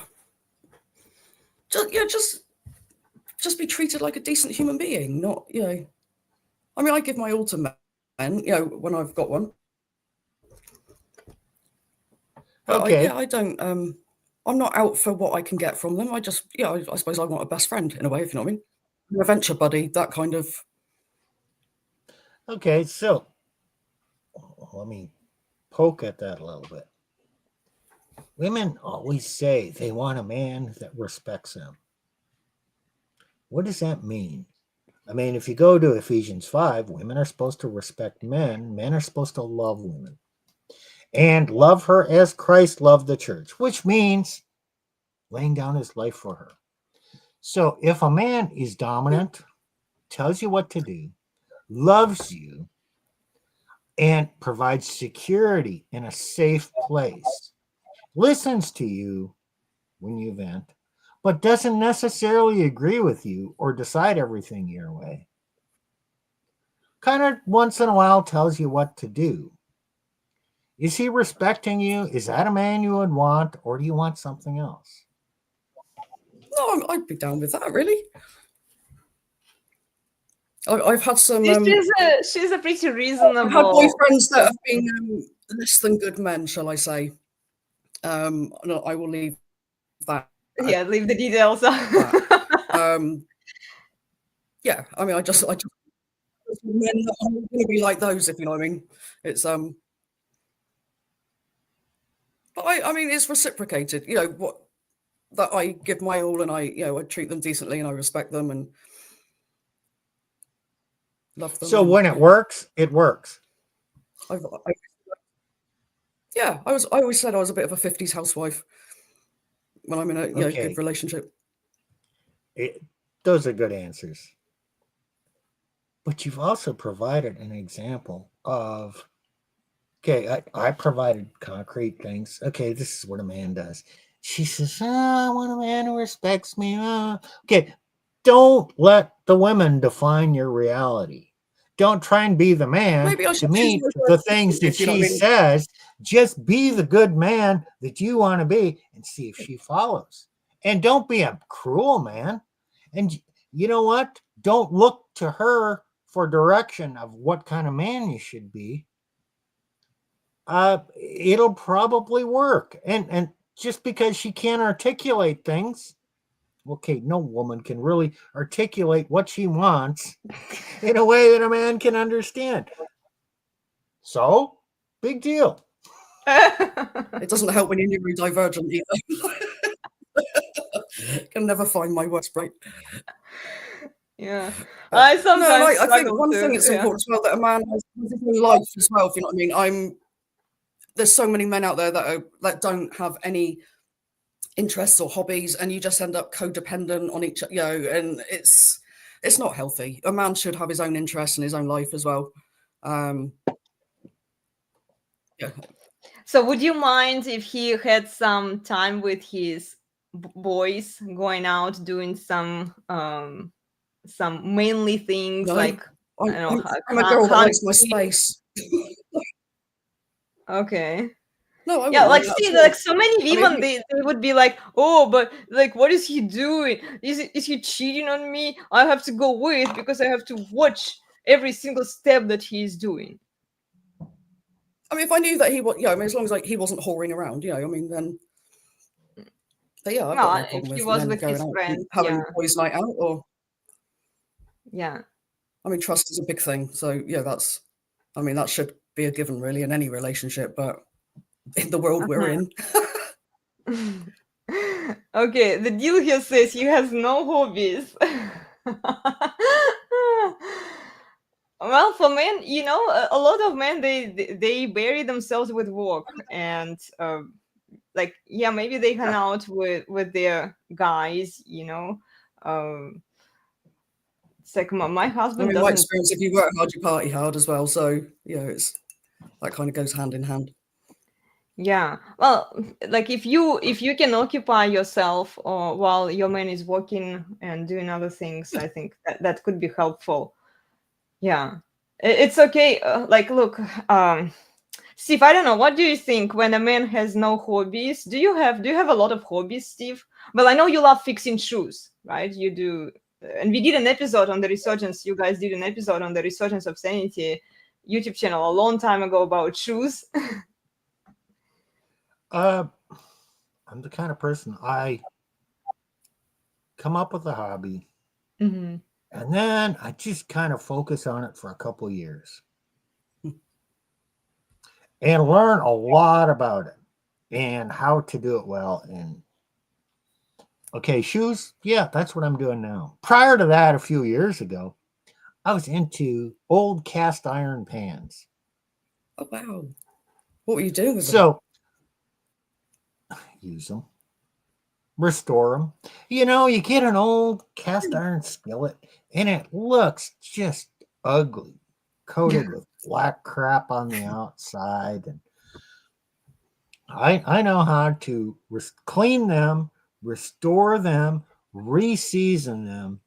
And oh man, if you do it right, finding the right skillet, man, can you cook bacon and eggs and fry steaks? They're some of the most useful things out there. And they lasted for 100+ years. Hmm. So, okay, that was my hobby, and I know a lot about them. And now I was into shoes. Now I'm kind of following boots. Hmm. Yeah, I love. But I'm shoes. different. I Different. bought some new boots, but I like the old ones. So, Oh, you do the old. They don't make them old like they one. used to. well, today, well, yeah, okay. The new ones, they make them. Okay, they make quality. If you buy run of the mill, it's going to be average, low quality. It's going to look good. Yeah. But there's actually high quality stuff out there right now, made new. Okay, you can buy it. Great. But just yesterday, I found a pair of blue suede walkover boots. Okay, well, they're going to need to be restored. But, walkover was made in Brockton, Massachusetts. And the factory closed in 1971.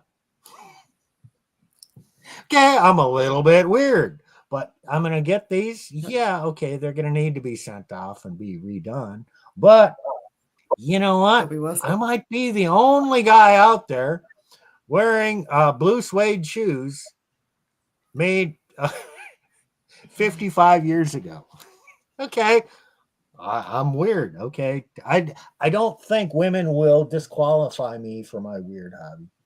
No, Emma, actually, you Well, you really sound like a do. man.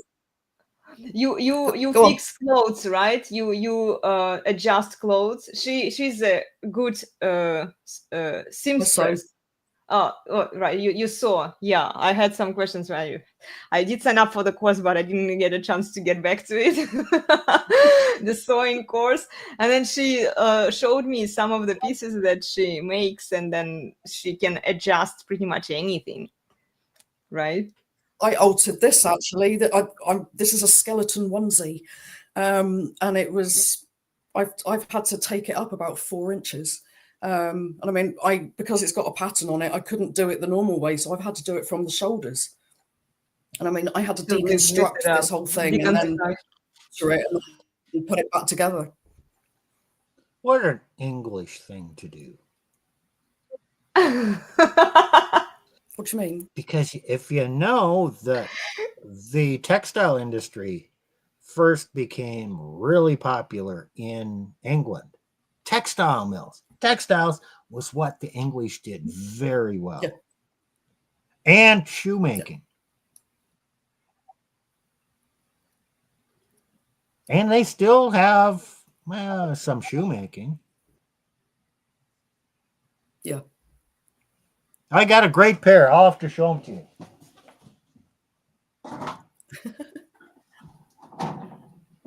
Oh, wow. No, these. Oh, lovely. Okay, Nice these are boots. English shoes. Okay, you're English. Can you tell me who I am. made these? No. Are they going to be? They're Oh, country see, I mean, the boots. only one that comes to mind really is Clark's, but I am. What's that? Yeah, I don't. My guess would have been Trickers. Clark's, but I am. Nope, they're trickers. Trickers. Wow. Oh, trackers. Trickers. Trickers.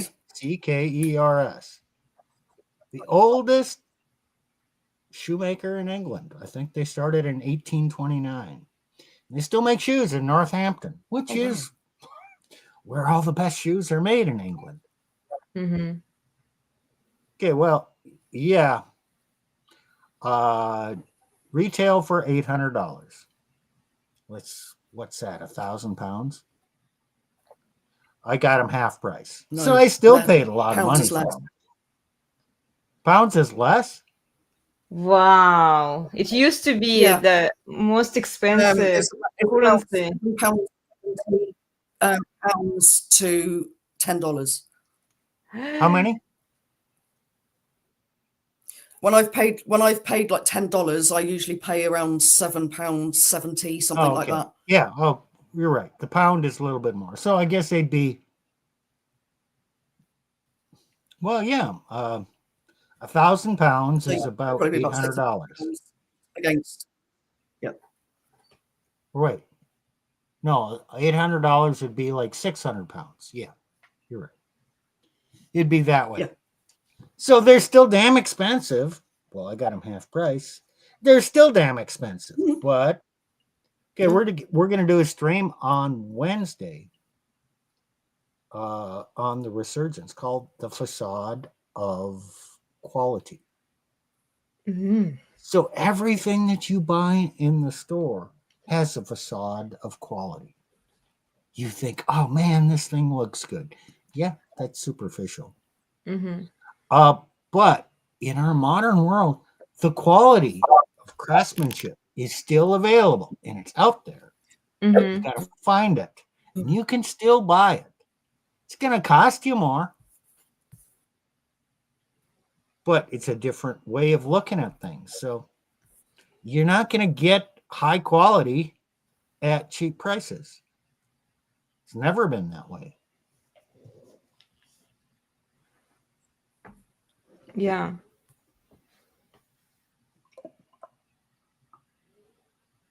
So, yeah, let's ask Emma that question. Is modern marriage real? I was just going to do that, Steve. Thank you.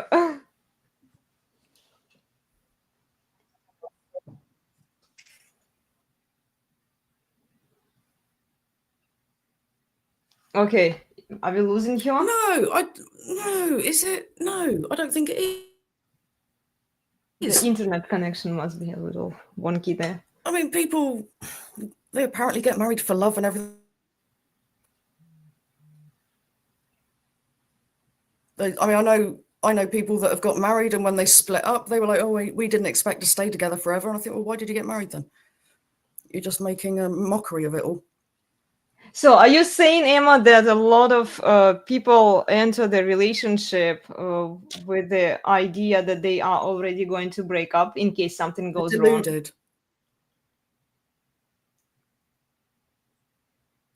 I tend to agree with you there. I think because they do. I think they think they're getting married for love and everything, but yeah, I think everyone's really deluded, really. it's like the moment something challenging comes up and then they don't abide by the family principles and whenever All they the values. face if they face something I mean, difficult. Don't the values say for better for worse?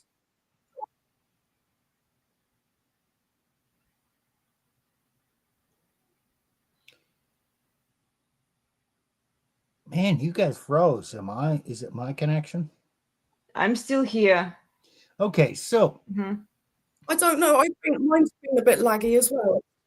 Mhm. marriage, historical marriage requires force. Mhm.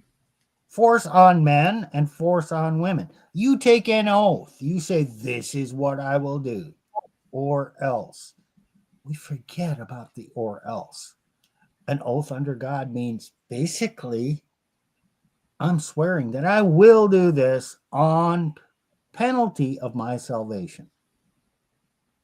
It's forcing the man to take the oath and say, I will do this. It's forcing the woman to take the oath that says, I will do this.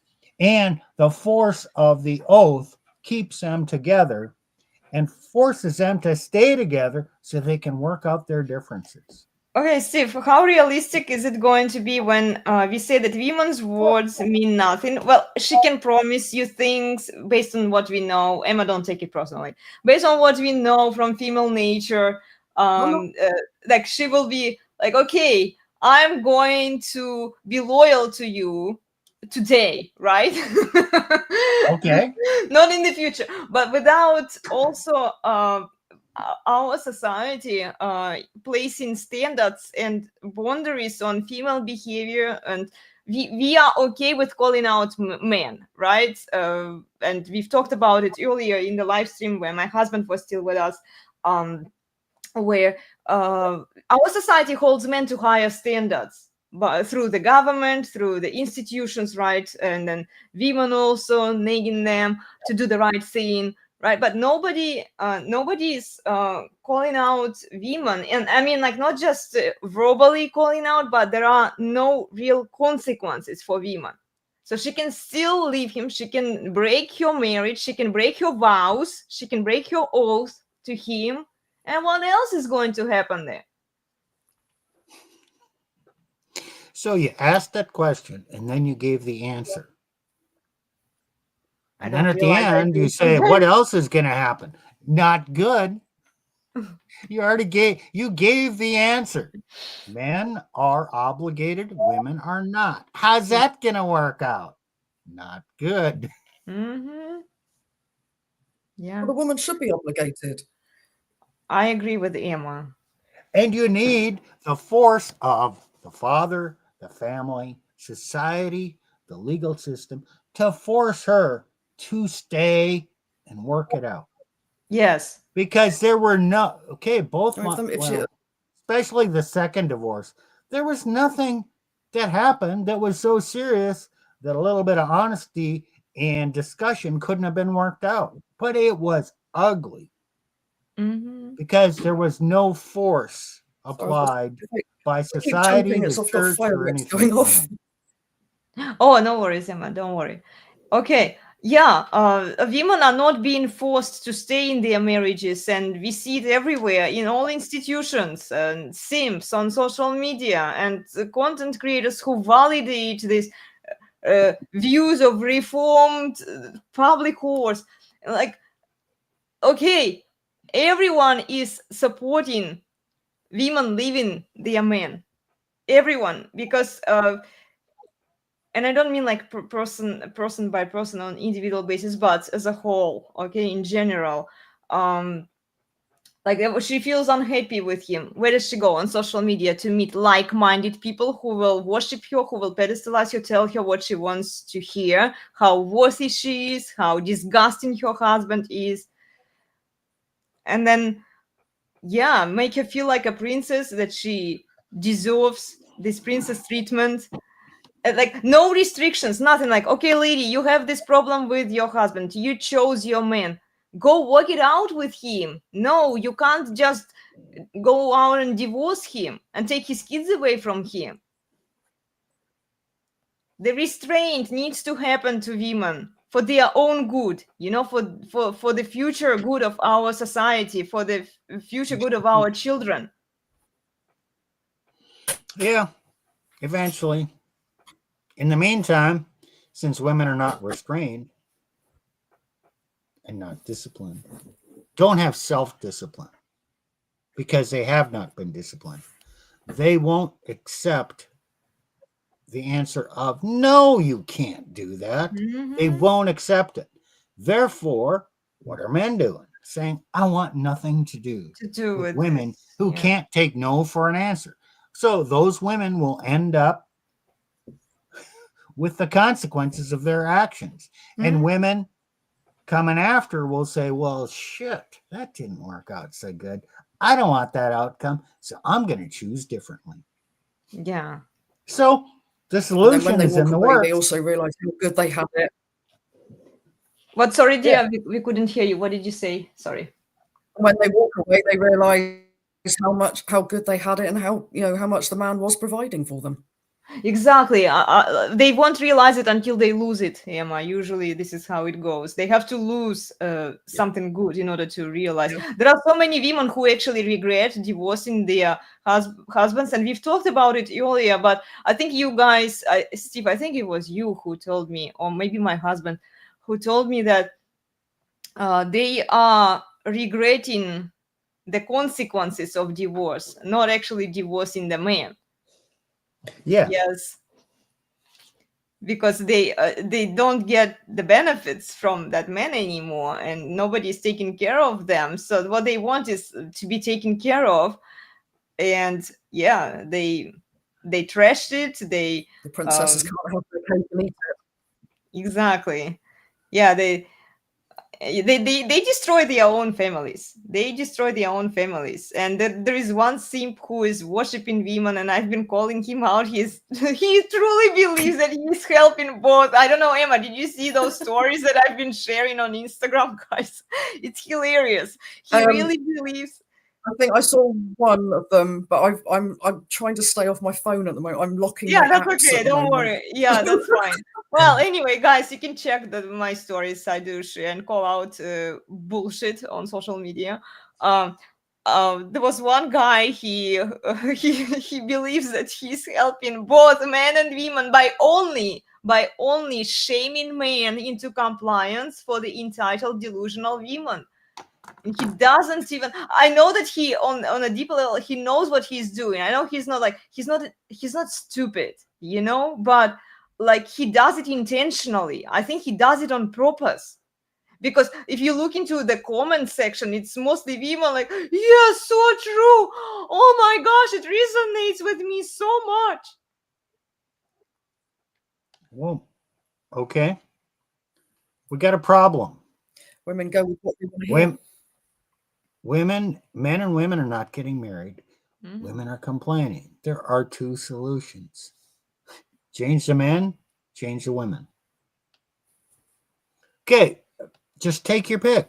Okay, he took the pick. Change the men. How likely is that going to be? How's that working out for you? Well, I guess it's a solution, but it doesn't seem to be working. But why should men change? They're Maybe not you the could problem. try the other one. Exactly, Emma. Yeah. Why should men change when they already do what they can? And like if women want the resources that men provide and security and long-term protection, marriage is benefiting women actually, because like biologically men were designed according to the evolutionary psychology to inseminate as many women possible. So monogamous relationship, being in a stable relationship with a woman, it kind of limits his options there, because he's committed to one woman. He stays with her, he's taking care of her, he's taking care of the kids with her, right? Like women benefit from marriage. So why do we have to give it out for free? Or like in addition to that, like why do men have to enslave themselves to give marriage to women so that women can divorce grave them later and destroy the man. lives of their kids as well in the process? But Elena, men want so much from women. We are so demanding. I know, right? I mean, man, we want RSVP, respect, sexual variety, and peace. And none of this. And women cannot give that. They cannot respect their man. True. They want to control the sex and say, oh, we're not doing that. Oh, no, not tonight. You know what? You gave sex away for free for Uh-huh. how many years? And you can't respect him. You can't spread your legs for him. And you have to incessantly talk and tell him what to do instead of shut the fuck up. Just be a good woman.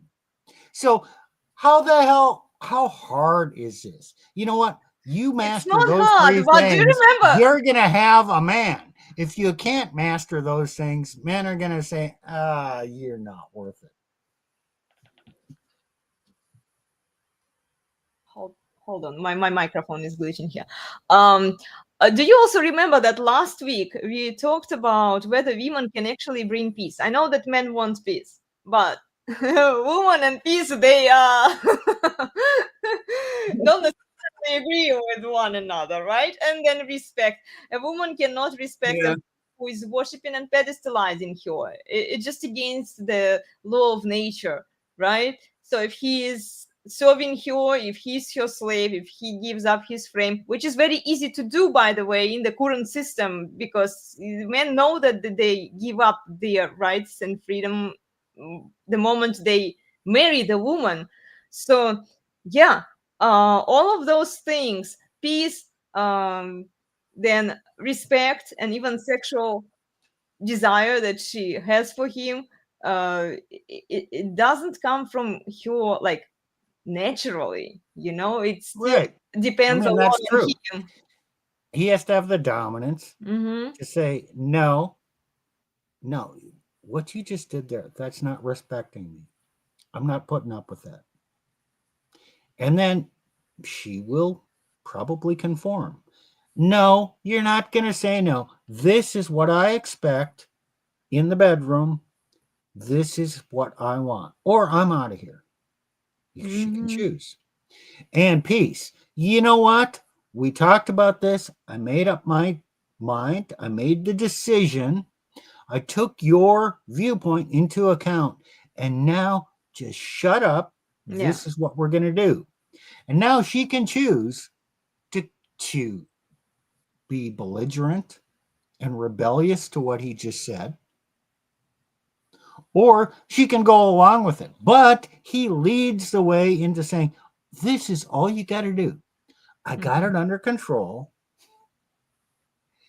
These are my expectations. You can fulfill them or you can leave. And my expectations are not extreme. So, yes, you're right, Elena. A woman cannot give that if the man doesn't assert his need and lead her to say, no, this is a boundary. Mm-hmm. And okay, a lot of women just absolutely rebel against that because now he's being an abusive man because he's telling her what to do. Mm-hmm. Okay, Well, they view anything, they assign that abuse word for anything they don't like. Usually this is how it goes. Emma, you were saying something. Sorry, I interrupted you. So boundaries are healthy. Yeah, you do need Are boundaries. boundaries healthy? Okay, Emma is asking Steve, are boundaries healthy? No, it was a statement. It wasn't a question. Okay. She said boundaries are healthy. And yes, they are healthy. Okay, sorry. Because boundaries are based on principles, your principles, his principles. You have boundaries for what you expect a man to do. He shouldn't be going out and whoring around. That's one of your boundaries. Yeah. That's a good boundary. It's based on principle. Yep. Yeah. I agree. Yeah. And he has principles for you. Okay, great. Fine. Yeah. If you don't like his boundaries, well, you know what? You should have some discussions about what the boundaries are before you get married. Yeah. And reach a common ground on those, True, but usually, this is what I have been saying to women. If you choose to spread your legs for him, you already have to give up your power and control because you chose your leader. So just follow him without question, because even if he's wrong, it's not your place to tell him what to do because he's the man. He's supposed to be in charge, So women have to be, and they had this prudence before, like they were choosing wisely. whom to commit to, and then yeah, Oh, bullshit. not spreading their legs left and right. Well, I Or mean, like they never were more, choosing wisely. they Women were more chose, and they were restrained. just held to their decisions. That's all. Well, they were more restrained. They chose a man, and they would have to stick to him, or else, there would be consequences for their actions. Still, it was externally placed upon them. More aptly, if she had a good father, her Yeah, father. her father. thought, oh, okay. Well, who's this guy? Yeah, okay. You can marry him. He exerted some authority over her decision. And if he was not the right man, not a good man, not a principled man, he'd say no. And then she needed to just shut the fuck up and go along with this decision and trust him. And I'd say in the majority of cases, the father was right. Yeah, fathers usually can see pretty well.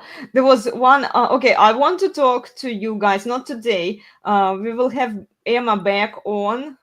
You might need to have a microphone, Emma, so that we can hear you better. Because I was okay.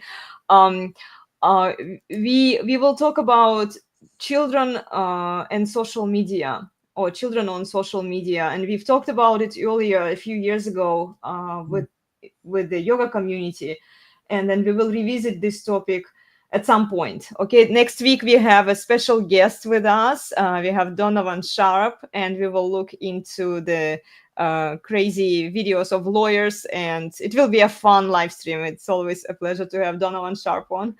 So yeah, join us for that one. And then after that, we can plan the children on social media. And there is one example, guys, I want to bring to you. I'm not going to reveal the story of one family, but I want to talk about it because I think this is what is happening in many families, and it will be good if we talk about it. And then we have another live stream that we wanted to do with Emma. What was it? Prince Harry and Adam Markle. She's local and she knows everything about the family. Well, I mean, not everything, but close enough. So I want to talk about those. Let's call that one the Royal Gossip Stream. Yeah. The Royal Gossip. I love this. Royal Gossip. Yeah, we will have Emma back on. We love talking to Emma. Okay, yeah, that's okay. I'm just making a note here. And what are you doing, Steve, this Wednesday? I thought you were going to do another live stream about if marriage is real with Nick, maybe. Yeah, I guess we'll get there. The facade of reality. Oh, the facade of reality. Okay. So, I guess we could touch on marriage. Mm-hmm. We think it's real, and we act as if it's real. Mm-hmm. But there's no quality there. You go to the store, you buy a new pair of shoes, you think they're good, but you know what? Instead of lasting for 5 years, they're worn out in 6 months. But they look good at the time. I know, right? And you never know what a pair of shoes is like till you've walked a distance in them either. Right. Yeah, you try them on in the shop and they're like, yep, brilliant, lovely. And then you get home and off you go on a track and they give you bloody great blisters. Yeah. Especially when you wear them for too long. I just started wearing Uggs boots, guys. Oh, that's so comfy. Hey, they're ugly as hell, but there's another boot. They're so warm and comfy. Funny enough, my slippers. Another shoe analogy here. They're Ugg type. Oh, these ones are cool. Yes, these are slippers. Yeah. These have never been outside. I like them. Yeah. So if you buy old, the traditionally constructed shoes, it takes you a week to 2 to break them in. Mm-hmm. And in the process, man, you better only wear them like 1 or 2 hours a day. Because they're going to give you blisters. They're just, the leather's not broken in. The footbed hasn't conformed to you. It takes a couple weeks. True story. But love in a marriage, how long does it take to break the marriage in before it becomes comfortable? You expect to enter a marriage and it's just going to be great from day one without any pain or hardship or blisters till you get it worked out. Yeah, Doesn't happen either. so true. Emma, what were you saying? Oh, I was just going to say about a pair of boots I bought last year. I bought a pair of Tommy Hilfiger Chelsea boot, pull-on boots. Beautiful, like patent burgundy leather, thick, chunky sole. And the day they arrived, I walked to my local shop, which is probably about an 8-minute walk. It might not even be that much. I walked there all proud, my nice new shoes, and I hobbled home. I had blister plasters on my feet for about 7 weeks. Those bastard shoes, I can't wear them at all. Every time I wear them, just wreck my feet. There's two solutions. Wear them for a short time every day. Yeah. Or get them stretched out. Or sell them. You can do that. But you can actually stretch shoes. Yeah, I know. Make them fit you. And so, yeah, you want a great pair of shoes. You're not going to just find them off the rack. Well, I went and bought a pair of DM biker boots as well earlier this year, and I'm living in those, really. So the Tommy Hilfigers can do one. Yeah, sometimes, especially with expensive, you expect. I have very expensive boots that I haven't worn. Even they still new. I haven't even been outside in them even once. Yeah. I wore them like they're not that comfortable, but for a short time I could probably handle them, and I haven't been outside with them yet, so I'll probably have some blisters too. And they're pretty tight, so I might need to stretch them out as well. Those shoes that Steve sent to me, they were pretty well stretched out, actually. So thank you, Steve. They were. Did they work for you? They worked for me. Yes, they were. Those were. I'll send you some pictures, Emma. They were kind of old-fashioned. I was planning on recording a Charleston dance in them, actually. Wow. Just like for old. They were from the 1920s, right? Those black shoes. I don't know if they were that old, but they're pretty old. They were old, but he renewed them, so they look like they're new, and they are very comfortable. You sound like a man that's good with your hands, Steve. Well, I know. I learn about things. And I guess it's the engineer in me. Engineer, yeah. Learn how things work, and then how to fix it, and restore it to its original functionality. Yeah. Awesome. Well, I really enjoyed this conversation, guys, but I think we need to wrap it up because it's been a while here. So any final thoughts, Steve? You have final thoughts for us? No, we started out with a topic. We came back to it a few times. We've talked around it. Okay. We're just talking modern reality. So think about it. Yeah. Don't believe what everybody tells you. Look at reality and make up your own mind. And that's up for you to do. You don't even have to agree with me. I'm not living your life. You are living your life. Yeah. Emma, any final thoughts? No, we are good here. Awesome. Okay, guys. Yeah, it was great. I really enjoyed it today. And I'm grateful to my husband who showed up for even a shorter time today. He made this conversation really more productive. Anyway, guys, thank you so much for joining us. Remember to please like, share, and subscribe. And go subscribe to the Resurgence of Sanity YouTube channel. Let me quickly share with you the schedule of our activities here. Okay. Join us for these deep dive conversations with the Resurgence of Sanity guys and occasional guests on Saturdays at 9:15 a.m. Pacific. Then for the regular workouts, Emma has been pretty consistent. She was joining for the yoga classes, right, Emma? Yeah. From Mondays to Fridays and on Sundays. And then I started running my music practice, and I started combining it with the guitar and the violin also. Pretty much every day, guys, in the evening also, okay, aside from Sundays as well. And then, like I said before, please subscribe to the Resurgence of Sanity YouTube channel. Join them at 5:45 p.m. Pacific on Wednesdays. Okay, and then I have cross-training fitness program for you on Udemy if you want to learn how to exercise safely and how to safely cross-train. We practice different fitness activities there. You can ask me your fitness-related questions there as well. And then on Patreon, I have a lot of classes for you. And please subscribe to my Substack, where I occasionally write the summaries of our interesting discussions here. Okay, so that's it. And we are out. Take care, everyone. Thank you for joining us today. Bye. Have a wonderful weekend. Elena's Barre, Elena's Barre, the best place on the internet, the very best by far.